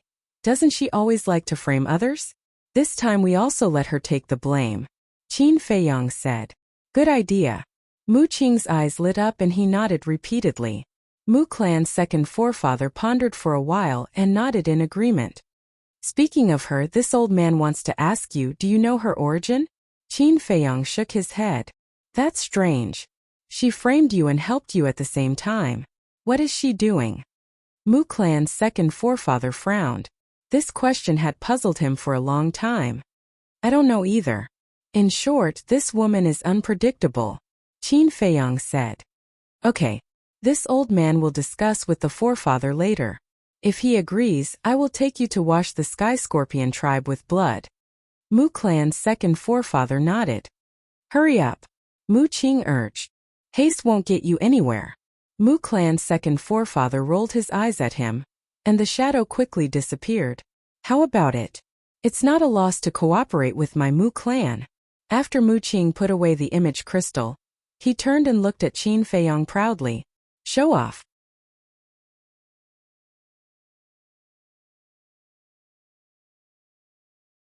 Chapter 867. Do you really want to frame her? As soon as Fatso came out, he asked. Yes. Qin Feiyang nodded. Although over the years, they also got a lot of benefits from the hands of the mysterious lady. But the mysterious lady also accounted for a large part of the reason why he fell to this point today. So, he had to let this woman have a taste of what it was like to be framed. Indeed, she should also suffer. Fatso nodded and then smirked. When she receives the news, she will definitely be mad. Not necessarily. In this woman's eyes, maybe like the Mu family, the Scorpion tribe is just a small role. Forget it, there is nothing to talk about. You go to the East City Trading Pavilion now, and give the list of medicinal materials to Li He, Qin Feiyang said. Just to buy the medicinal materials of the 9-turn dragon blood pill, and small creation pill? Fatso asked. Potential pill. 9-turn yellow dragon pills medicinal materials are also bought. These pills, although useless to us, are undoubtedly the treasures of heaven and earth for others. Qin Feiyang smiled. I understand. Fatso nodded. In addition, when making the list, you have to mix up the medicinal materials of these pills, so as not to be seen by Li He. Qin Feiyang warned. Do I need you to say this? Fatso rolled his eyes at him, opened a portal and left. Qin Feiyang entered the alchemy room. His spiritual force emerged and continued to fuse with the alchemy fire. Time passed by little. Half an hour later, his spiritual force had not fused with the alchemy fire. After being burned by the alchemy fire for half an hour, his spiritual force was already very tired. However, the excitement on his face was hard to hide, because this meant that the alchemy fire here must be a 7th grade alchemy fire. Using the 7th grade alchemy fire to refine the small creation pill and the 9-turn dragon blood pill, he could refine 6 alchemy patterns. 6 alchemy patterns meant a 60% success rate. This was a big surprise for him. Another half an hour passed, and his spiritual force finally fused with the alchemy fire. A piece of information flowed into his mind. 7th grade alchemy fire, white bone flame. However, after the pleasant surprise, Qin Feiyang frowned again. Just fusing the alchemy fire had consumed more than half of his mental energy. Wouldn't that be soon? At this rate, he reckoned that he wouldn't be able to refine many pills before his spiritual power was exhausted. Looks like my level 20 spiritual power is about to reach the bottleneck. Qin Feiyang mumbled. The duration of refining pills was closely related to the strength of one's mental strength. If, with his level 20 spiritual power, he could refine continuously for 10 days without stopping.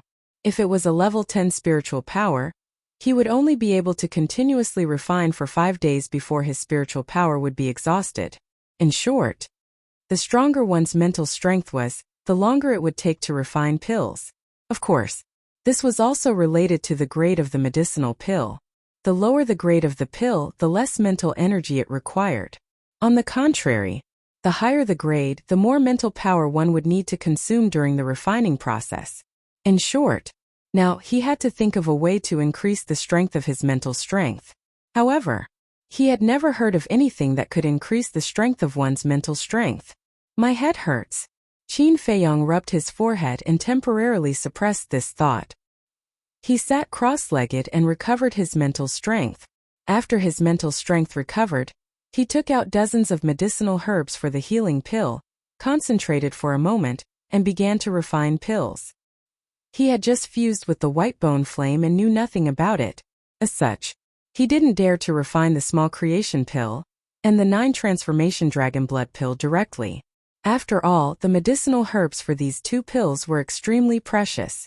If they were accidentally ruined, his heart would bleed. Therefore, he first used the healing pill to familiarize himself with the white bone flame. Anyway, the healing pill was not worth much.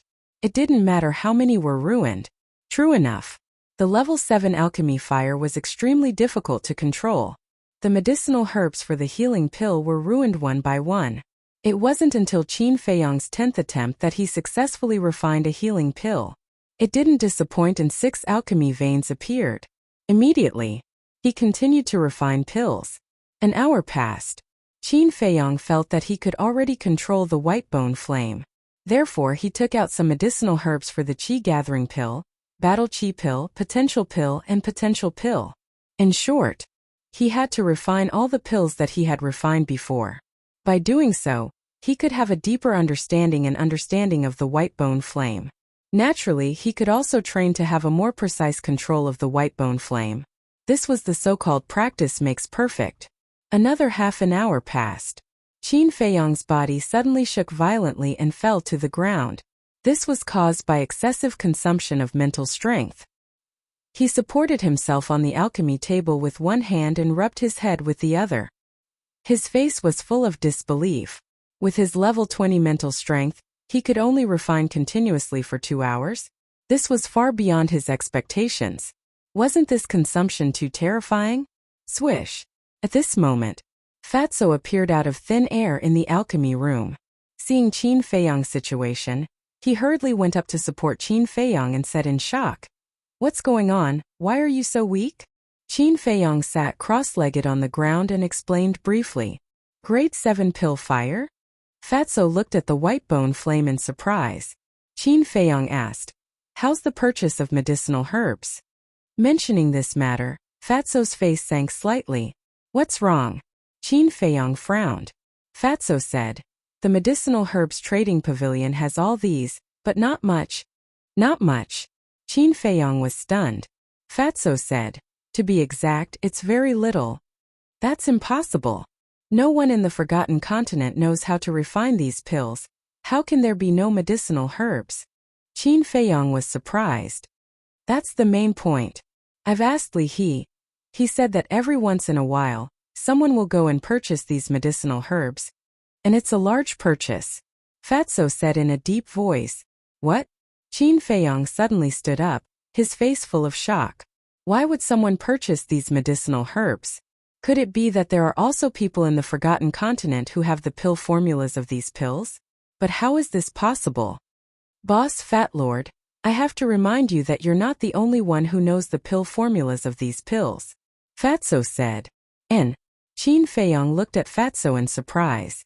Fatso said in a low voice, "Have you forgotten? The pill scripture that we obtained was left behind by Mu Tianyang." Boom! As soon as these words came out, Qin Feiyong was like a bolt from the blue, his body and mind trembling. That's right. The pill scripture was left behind by Mu Tianyang. Mu Tianyang naturally knew about it. Fat Lord has a bold guess. There should be a descendant of Mu Tianyang hiding in the central divine kingdom. Otherwise, why would he purchase these medicinal herbs? Moreover, he doesn't want the medicinal herbs of other pills.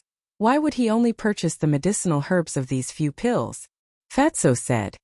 Could it be that this Mu family is really related to Mu Tianyang? Qin Feiyong muttered to himself. Because the Mu family was the most suspicious.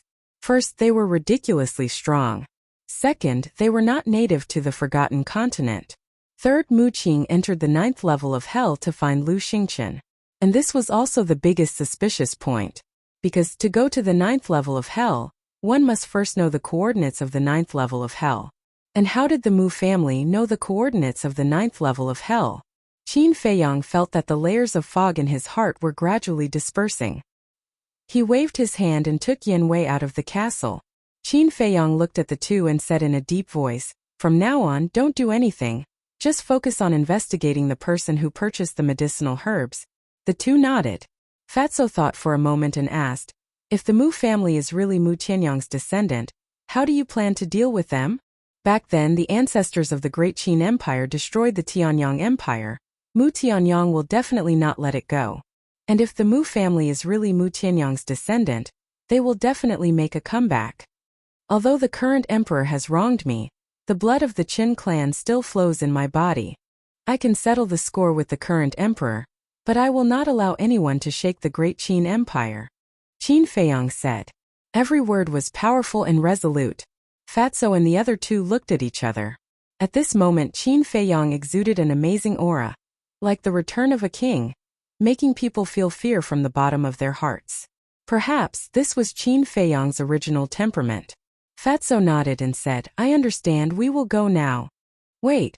With your current strength, you can't control the overall situation. Wait for me to refine the 9 transformation dragon blood pill to strengthen Yan Wei's strength. Then you can go," Qin Feiyang said and closed his eyes to recover his mental strength. Yan Wei was stunned and turned to look at Fatso. He asked secretly, "What is the 9 transformation dragon blood pill?" "It's a kind of pill that can improve your strength by leaps and bounds. You are in luck." Fatso laughed secretly. Yan Wei's eyes lit up and couldn't help but look forward to it. If it was in the past, he would definitely not believe it. But now, with his deeper understanding, he knew that this was a group of people who could create miracles. There were way too many shining points in them. Anything that was impossible could become possible. Time passed quickly. Night was about to fall. Qin Feiyang finally opened his eyes and the fatigue on his face was gone. Fatso ran to the elixir refinement platform excitedly and took out the herbs for the 9 transformation dragon blood pill. Qin Feiyang stood up and scanned them one by one, frowning. "Where's the dragon blood? I'm looking for it." Fatso rummaged through his universe bag and mumbled, "What's going on? Why can't I find it?" Qin Feiyang raised his brow. "Can't find it? What a joke. Dragon blood was the most important herb for the 9 transformation dragon blood pill. How could he refine it if he couldn't find it?" "I really can't find it." Fatso frowned and looked at Qin Feiyang, asking, "Is it with you? Aren't you the one taking care of all these precious herbs?" Qin Feiyang said angrily, "That's right, but I don't have it with me. Could it have been stolen by a thief?" Fatso frowned and was extremely anxious. "Thief?" Qin Feiyang's mouth twitched. If it was really stolen by a thief, he would have stolen Fatso's universe bag as well. How could he have only stolen the dragon blood? Qin Feiyang said, "Think about it carefully. Is there anywhere else?" This.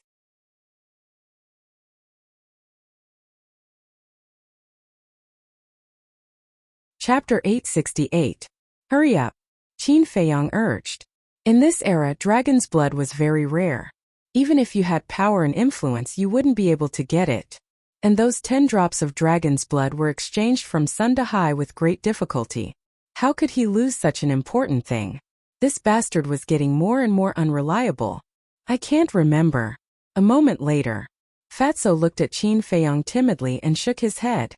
Qin Feiyang was about to fly into a rage, but suddenly, he noticed that there was a hint of mockery in Fatso's eyes.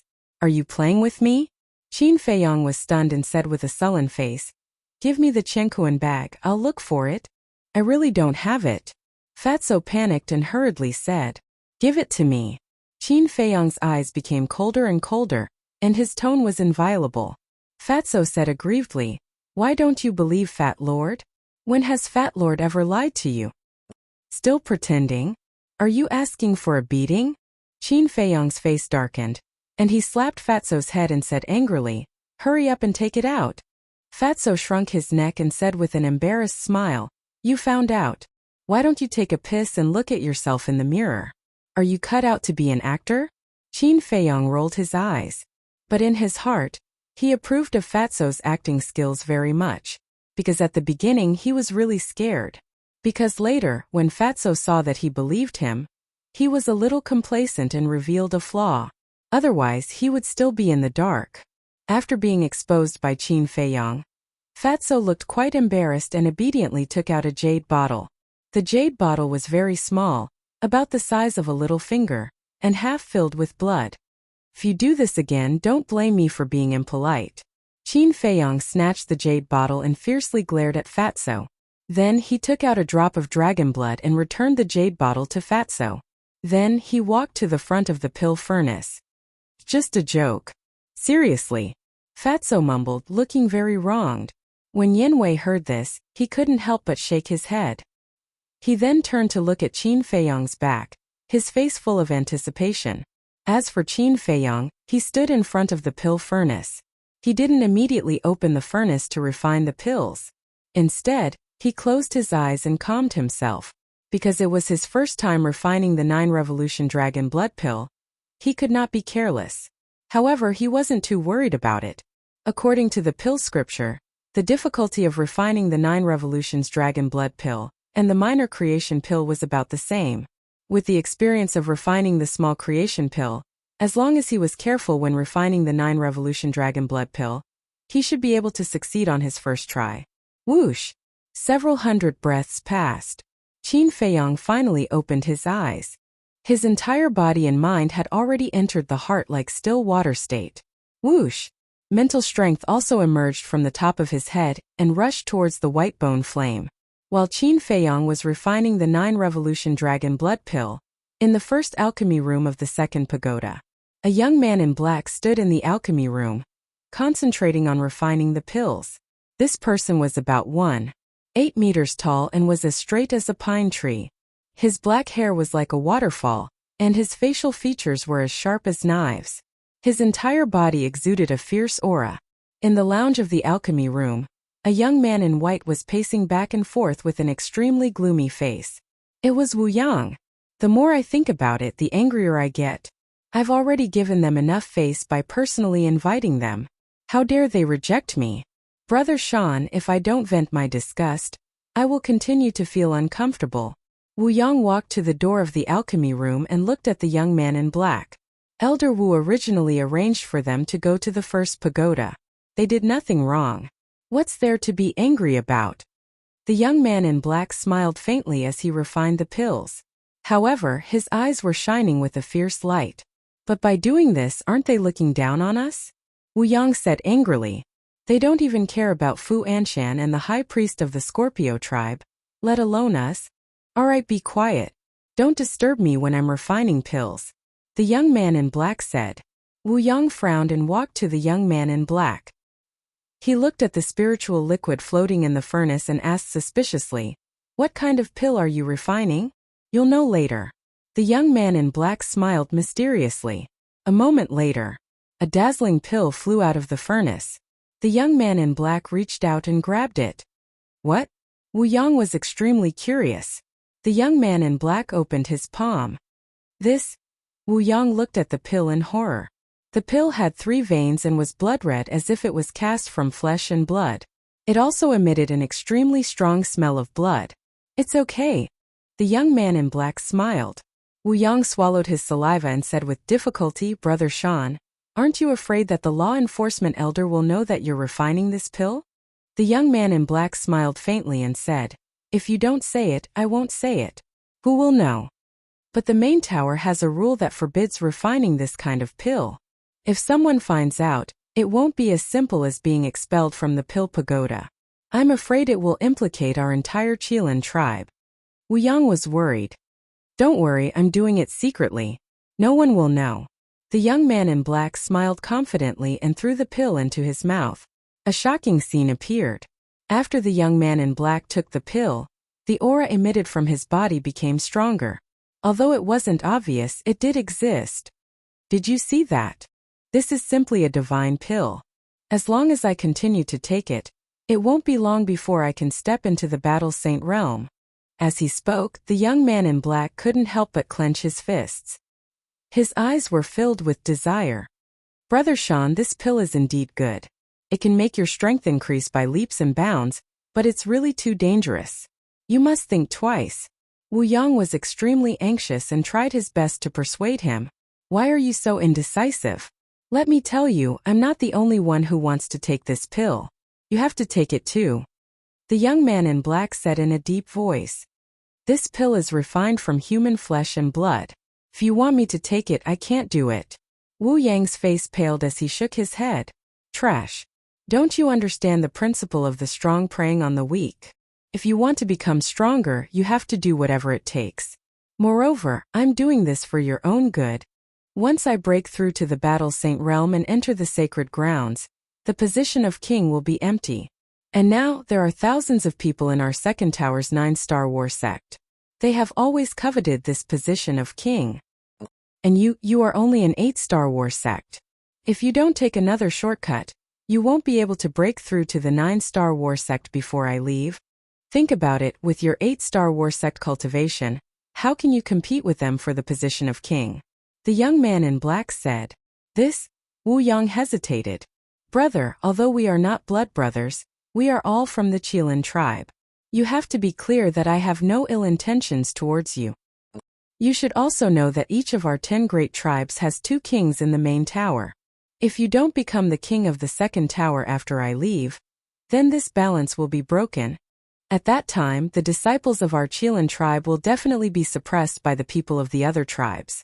Therefore, the position of king of the second tower must be someone from my Qilin tribe. Do you understand? The young man in black said with a deep meaning. Wu Yang frowned and asked, Then when did you start to refine this kind of medicinal pill? 3 years ago. The young man in black said. It's been so long? Wu Yang was shocked. The young man in black laughed. No one has discovered me for 3 whole years. Am I doing it secretly? Yes.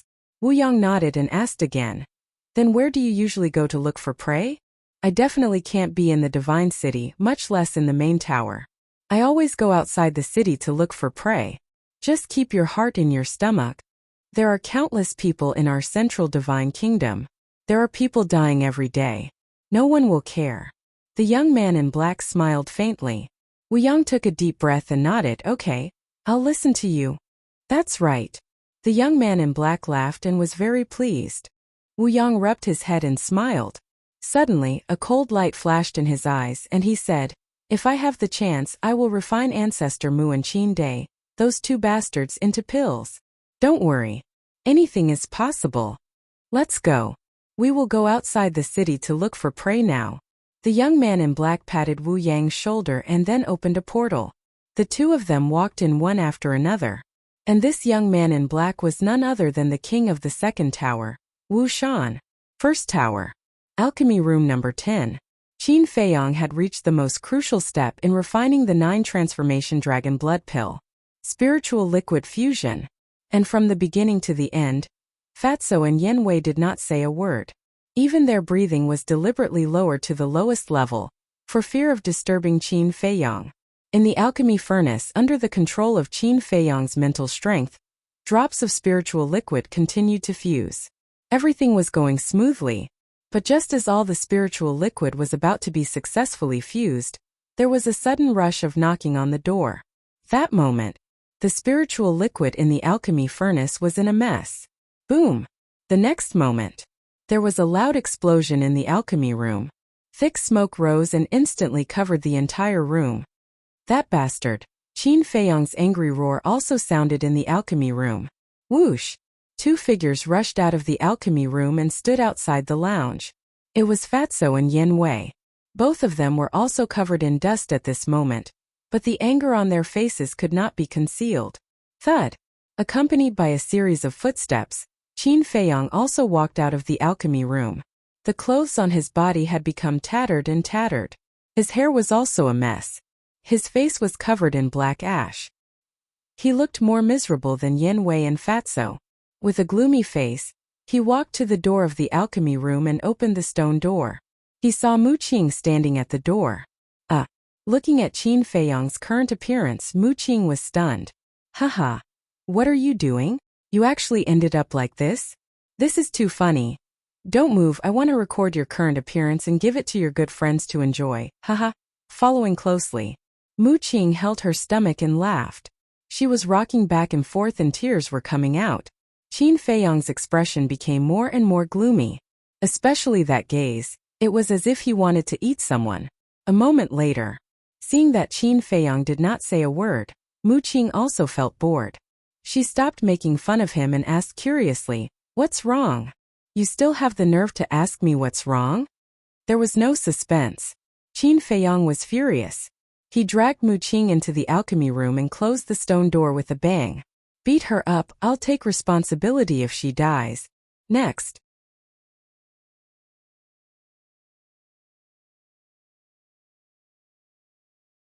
Chapter 869.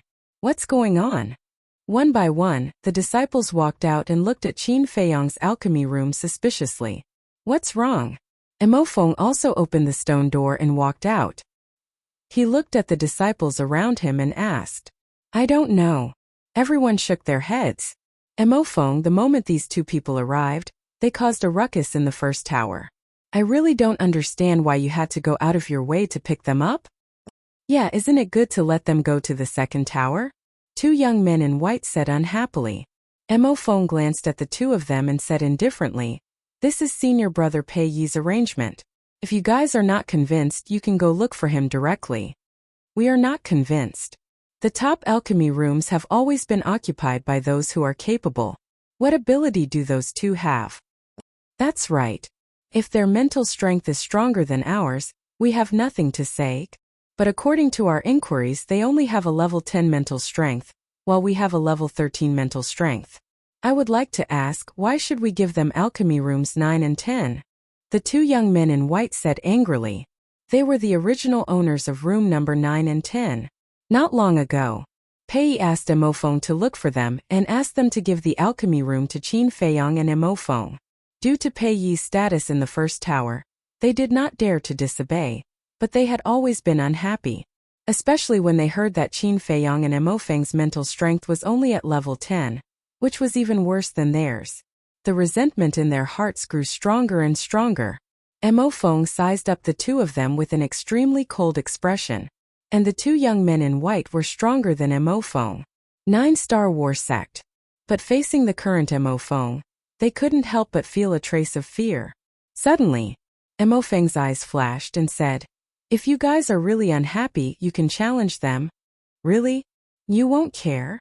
The two young men in white were stunned and hurriedly asked. "I don't care. But in advance, you can't use despicable methods. They have to take the initiative to accept your challenge," Emofeng said. The two young men in white were overjoyed and couldn't wait to head to the 10th alchemy room. He thought, with their level 13 spiritual power, wouldn't it be easy for them to deal with two level 10 spiritual power practitioners? Dong! The two of them walked to the door and knocked hard. Inside the pill refining room, Fatso was beating up Mu Qing. As for Mu Qing, her eyes were already swollen, and her entire body was covered in injuries. She was in an extremely sorry state. However, until now, he still couldn't figure out why Qin Feiyong wanted to beat him up. Wait a moment. Hearing the knock on the door, Qin Feiyong glanced at Mu Qing expressionlessly. Then he looked at Fatso and said something. He turned around and walked to the door, opening it slightly. The two white-clothed youths immediately entered his line of sight. "What's the matter?" Qin Feiyong coldly glanced at the two of them. The two of them stuck their heads out and looked behind Qin Feiyong. They wanted to see what was going on. However, Qin Feiyong was blocking the door so that they couldn't see anything. Qin Feiyong raised his eyebrows and asked, "Is there a problem?" "Yes. We want to compete with you in alchemy. If we win, you have to return the pill refining room to us. If we lose, we won't disturb you anymore," the two of them said. "Compete in alchemy?" Qin Feiyong froze in shock. He looked past the two of them and happened to see Emofeng standing in the corridor opposite. Alchemy rooms number 9 and 10 used to belong to them. Senior brother Pei asked them to give them to you. Now they want to challenge you to take back the alchemy rooms. Of course you can refuse. Emofeng secretly sent a voice transmission to Qin Feiyong. Qin Feiyong was suddenly enlightened. There's one more thing that I think there's a need to tell you. Actually, it's just a pretense that they want to take back the alchemy rooms. Their real purpose is to target you and embarrass you. Because they're also from the Scorpion tribe. Mo Feng said again, also secretly transmitting his voice. The Scorpion tribe. Qin Feiyong's eyes flashed coldly as he looked at the two young men in white. If you're still a man, don't back down and accept our challenge openly. Of course, if you refuse, we can't do anything to you. However, from now on, everyone in the Pill Pagoda will know that you're a spineless sissy. The two young men in white sneered. Trying to provoke me? How childish. Qin Feiyong sneered inwardly. Without saying a word, he directly swung his hand and closed the stone door with a bang. The two young men in white froze and stood in front of the stone door, unable to recover from their shock for a long time. They thought that after being provoked by them, Qin Feiyong would definitely accept their challenge. However, they didn't expect the other party to ignore them at all. They felt that in the other party's eyes, they were like two clowns who were fooling around. Bastard, what qualifications do you have to own alchemy room number 10? If you're still a man, come out and accept our challenge. Don't be like a tortoise hiding inside. The next moment, the two of them flew into a rage out of humiliation and cursed in the corridor like shrews. Idiot. Mo Feng shook his head and turned to enter alchemy room number 3 without looking back. In fact, he also wanted Qin Feiyong to accept the challenge. This was because he was suspecting that Qin Feiyong's spiritual power of the 10th rank might also be an illusion.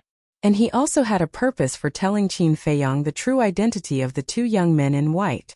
In his opinion, the Scorpion tribe and Qin Feiyong had a deep grudge, and the two sides would definitely be at loggerheads. And when Qin Feiyong learned that the two were from the Scorpion tribe, he would definitely accept the challenge. However, he didn't expect that Qin Feiyong would not play by the rules at all and directly refuse. The two young men in white were still cursing and swearing, looking like they would not stop until they were dead. And the other disciples were also discussing unscrupulously. Some people said that Qin Feiyong had no guts. There were also people who said that Qin Feiyong was a person who relied on Lu Xingfeng to enter the main pagoda. There were even people who said that he was a useless waste from the beginning. But Qin Feiyong couldn't be bothered to pay attention to these. Because with his current temperament, these words could no longer cause waves in his heart. In the alchemy room, who challenged you? Fatso asked. People from the Scorpion tribe. Qin Feiyong responded indifferently and looked down at Mu Qing, who was lying on the ground. I'm telling you, if you don't make it clear today, I'm not done with you. Mu Qing gritted his teeth and stared at him. The pain from all over his body made his face distorted. Qin Feiyong's eyes flashed with a cold light, and said, "Continue to beat him." Okay. Fatso smiled, rubbed his hands and walked towards Mu Qing. Seeing this, Mu Qing shrank his neck and quickly waved his hand. Don't, let's talk, Fatso said with a sneaky smile. Then do you know you're wrong? I'm wrong. I won't dare to do it again. Mu Qing nodded repeatedly, but suddenly frowned and said angrily, That's not right, what did I do wrong? Look at the alchemy room. Fatso said. Mu Qing turned his head to look. The wall of the alchemy room was made of a transparent material, so the situation inside could be clearly seen. It was not until now that Mu Qing noticed that the alchemy room was shrouded in black smoke, and the air was filled with a burnt smell. Did the furnace explode? He was slightly stunned, and the anger in his heart also burned. He looked at Qin Feiyong and shouted, Your furnace explodes, what does it have to do with me? Why did you beat me? If it weren't for you suddenly knocking on the door, would the furnace explode? Let me tell you, this time the boss is refining a very heaven-defying elixir. Even your Mu family can't afford it. Fatso said angrily. Humph! In this world, there is nothing that my Mu family can't afford.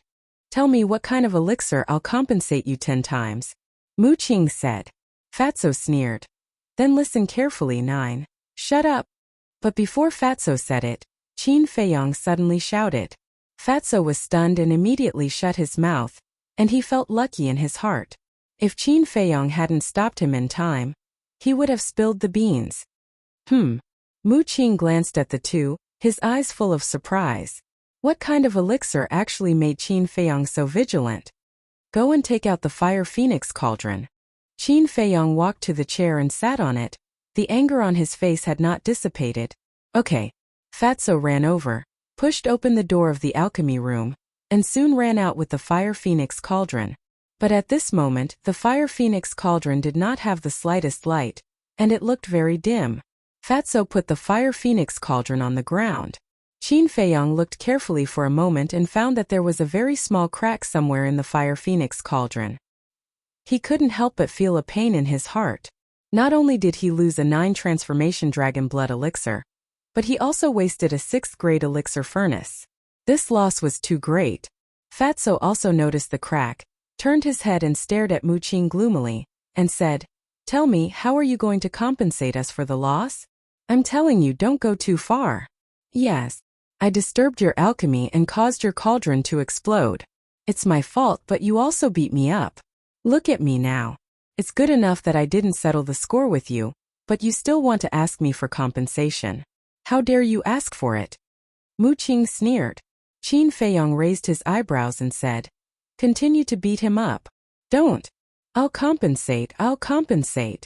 Mu Qing's face turned pale, and he said hurriedly, "A wise man knows better than to fight when the odds are against him. He would deal with it first." Qin Feiyong smiled proudly and said, "I'm not greedy. Compensate me with a 6th grade elixir furnace and a 6th grade elixir fire, and I'll let this matter go." "What? 6th grade elixir fire?" Mu Qing's face darkened, and he said angrily, "Do you think that 6th grade elixir fire is cabbage that can be found everywhere? A 6th grade elixir fire is indeed rare, but for a young master like you it shouldn't be rare. If I'm not wrong, you should have it on you now," Qin Feiyong said with a smile. Fatso rubbed his hands and laughed. "If you don't give it to us, you know the consequences. Don't use your identity as the young master of the Mu family to threaten us. It's useless." Mu Qing couldn't help but feel weak. His identity as the young master of the Mu family was enough to deter others, but for Qin Feiyong and his group, it was completely useless. "Blame it on my bad luck. I'll give it to you." He sighed helplessly, took out a jade box and threw it to Qin Feiyong. Qin Feiyong caught it in his hand, opened it, and saw a beautiful flame lying quietly in the box.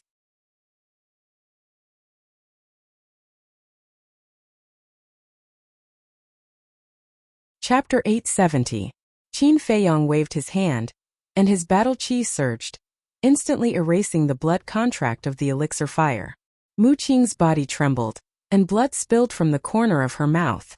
Putting the elixir fire back into the jade box, Qin Feiyong looked at Mu Qing and said, "Where's the furnace?" "The furnace that Emophone gave me is still in the alchemy room. Go get it yourself."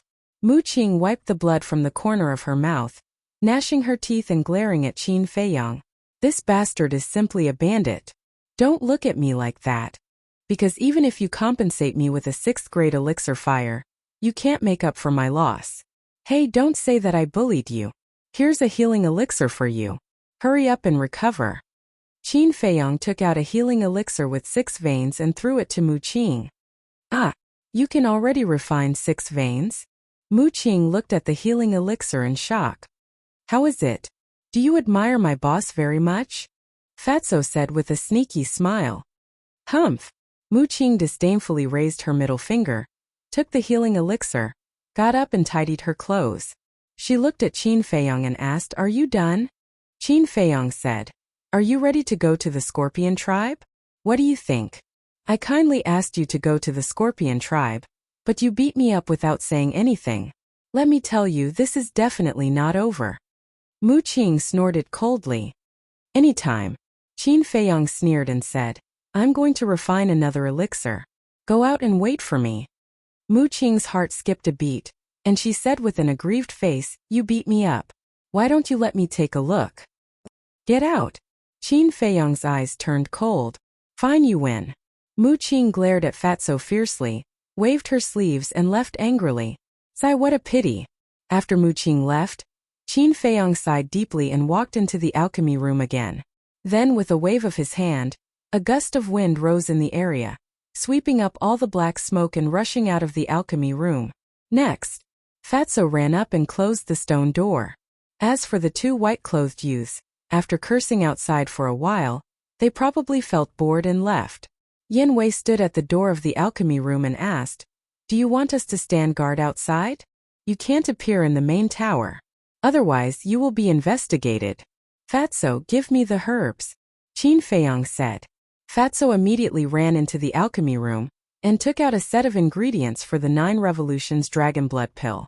Qin Feiyang also took out the Scorching Sun Cauldron and placed it on the pill refining platform. He closed his eyes and concentrated. Several hundred breaths passed. He slowly opened his eyes. There were no distracting thoughts in his clear eyes. Immediately after, he mobilized his mental force and once again opened the furnace to refine pills. With the experience of refining for the first time, Qin Feiyang was already familiar with the temperature of various medicinal herbs. The entire process went very smoothly without any accidents. More than 500 breaths passed. All the spirit liquids had finally been refined. The next step was to fuse them. "Please don't let anyone knock on the door again," Fatso secretly prayed. Yin Wei's heart was also in his throat. "Ancestor Mu, don't be a tortoise, get out here. Let me tell you, if you don't accept our challenge, we will look for you every now and then, so that you won't be able to cultivate in peace." What he was afraid of came. The 2 white-clothed youths' arrogant voices sounded from outside again. "Damn it." Fatso and Yin Wei's expressions changed as they hurriedly looked at Qin Feiyang. However, they were surprised to find that Qin Feiyang was not affected. What was going on? The 2 of them looked at each other. Another 100 breaths passed. Whoosh! A blood-colored divine light suddenly flew out of the blazing sun cauldron. Qin Feiyang reached out and grabbed it. It worked? Fatso and Yin Wei looked at each other and hurriedly ran to Qin Feiyang's side, staring at Qin Feiyang's tightly clenched hands. Qin Feiyang looked at the 2 of them and slowly opened his palm. The 9 Revolutions Dragon Blood Elixir immediately entered their vision. The 9 Revolutions Dragon Blood Elixir was similar in size to other elixirs. It was blood red in color but did not have the slightest bloody aura. It was like a blood gem, emitting a hazy luster. The rich medicinal fragrance filled every corner of the elixir refinement room. Furthermore, this elixir even carried a faint dragon's might. The most eye-catching thing was the 6 elixir patterns. They were like 6 angelic halos that surrounded the elixir in a dazzling manner. "Boss, why don't I try it first and see how effective it is?" Fatso's eyes lit up and he drooled. He was not joking. That was because battle masters and battle sages could consume the 9 Revolutions Dragon Blood Elixir. "Why are you in such a hurry? With your current cultivation speed, you don't need to rely on the 9 Revolutions Dragon Blood Elixir to increase your cultivation. Let's talk about it after you break through to the Battle Saint realm." Qin Feiyang rolled his eyes at him and directly handed the 9 Revolutions Dragon Blood Elixir to Yin Wei. Yin Wei took the elixir and said, "Now, can you tell me what the use of this elixir is?"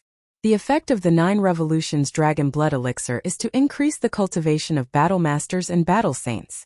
In other words, as long as you consume it, you can instantly break through to the 9-star battle saint realm, Qin Feiyang said with a faint smile. "What?" Yin Wei was dumbfounded. There was actually such an elixir in this world? However, whether you can successfully break through in the end depends on your luck. Because the 9 Revolutions Dragon Blood Elixir with 6 elixir patterns only has a 60% chance, Qin Feiyang said again. A 60% chance is already very high. Yin Wei muttered. "Let's give it a try. Try your best to succeed in one go, so as not to waste any more 9 Revolutions Dragon Blood Elixirs." Qin Feiyang waved his hand and brought Yin Wei and Fatso into the castle. If he really succeeded, the aura of a 9-star battle saint would alarm everyone in the first tower. Therefore, breaking through inside the castle was the safest. Yin Wei looked at the 9 Revolutions Dragon Blood Elixir, took a deep breath, quickly put it into his mouth, and then sat down cross-legged. It was a small elixir, but it contained an incomparably shocking amount of energy. Yin Wei felt it the most clearly. The moment the 9 Revolutions Dragon Blood Elixir melted, the energy was like a torrent of beasts, crazily surging into his body. His 5 viscera, 6 bowels, 4 limbs, and hundreds of bones trembled under the impact of the energy. He felt that his body was about to explode. At the same time, he could also clearly feel that every cell in his body, every inch of his flesh and blood, was gradually transforming under the refinement of the energy. Time passed breath by breath. Yin Wei's pores slowly overflowed some black substance, emitting a foul smell. This was the impurities in his flesh and blood. His physical body was purer than before.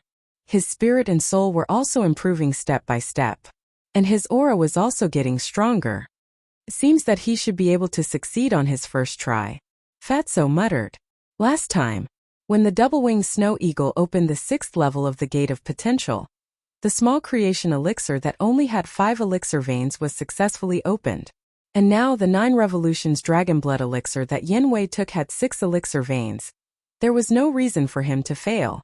Another dozen breaths passed. Yin Wei's aura had already climbed to the peak of an 8-star battle saint, half a step away from becoming a 9-star battle saint. But at this moment, his soaring aura suddenly slowed down. Qin Feiyang's eyelids twitched. Was this a sign of failure? How could this be? Is the energy of the 9 revolutions dragon blood elixir not enough? Fatso couldn't help but feel nervous. Old Yen, do your best. Yes, don't give up. Although it's a little slow, your aura is still rising, there's still a chance. Wolf King and the other beasts also started to cheer him on. Yes, the herbs for the 9 revolutions dragon blood elixir are so hard to find, we can't give up so easily. We must succeed. Yin Wei roared in his heart, his hands tightly clenched together. However, no matter how hard he tried, he couldn't stop the decline of his aura. Qin Feiyang frowned and decisively asked Fatso for another set of herbs for the 9 revolutions dragon blood elixir. He left the ancient castle and started to refine the elixir again. The third refinement was even smoother than the second. In less than 200 breaths, he appeared in the ancient castle again. And at this moment, Yin Wei had already stopped breaking through. The aura all over his body had also fallen to its original level. He sat listlessly on the ground, his face full of disappointment and frustration. Fatso and the others were beside him, trying to persuade him in a low voice. Obviously he had failed. Qin Feiyang walked in front of Yin Wei and laughed. This was originally a matter of luck. There's nothing to be depressed about, continue. This. Yin Wei raised his head and looked at the 9 revolutions dragon blood elixir in Qin Feiyang's hands. His heart was filled with desire, but at the same time he was also very nervous. He was afraid that he would fail again. Since I've already taken this step, I must continue. I can't waste it for nothing, right? Don't be too burdened. Even if I fail this time, I still have 7 sets of medicinal ingredients. I don't believe that an entire 10 sets of medicinal ingredients won't be able to help you successfully break through. Qin Feiyang said, his stubborn temper rising. Even if he had to use up all the medicinal ingredients today, he would still send Yin Wei to the 9 Stars War sect. Hearing these words and looking at Qin Feiyang's sincere expression, Yin Wei was extremely moved. Thank you. He slowly raised his arm and grabbed the 9 revolutions dragon blood elixir from Qin Feiyang's hands.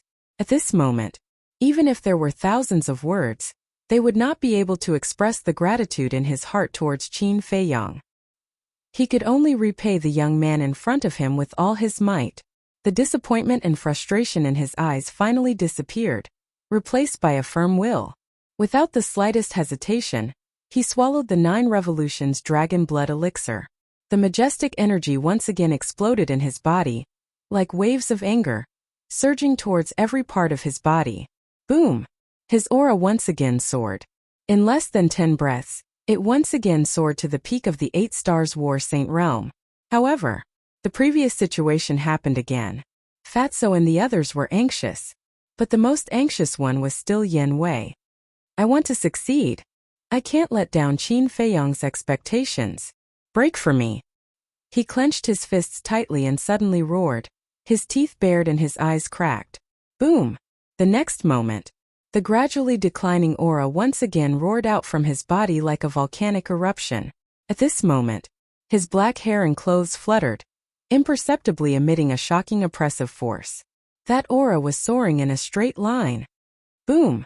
All of a sudden, there was a dull explosion in his body. The shackles were finally broken.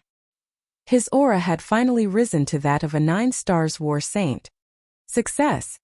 You're tuning in to the Li Mei Sword of Destiny YouTube channel. We're so grateful for your support. And don't forget to subscribe to join us on this incredible journey through captivating stories. Your generosity through donations truly makes a world of difference, as it's the primary source of revenue that allows me to expand and enhance this channel for you. Thank you from the bottom of my heart for being a part of this adventure.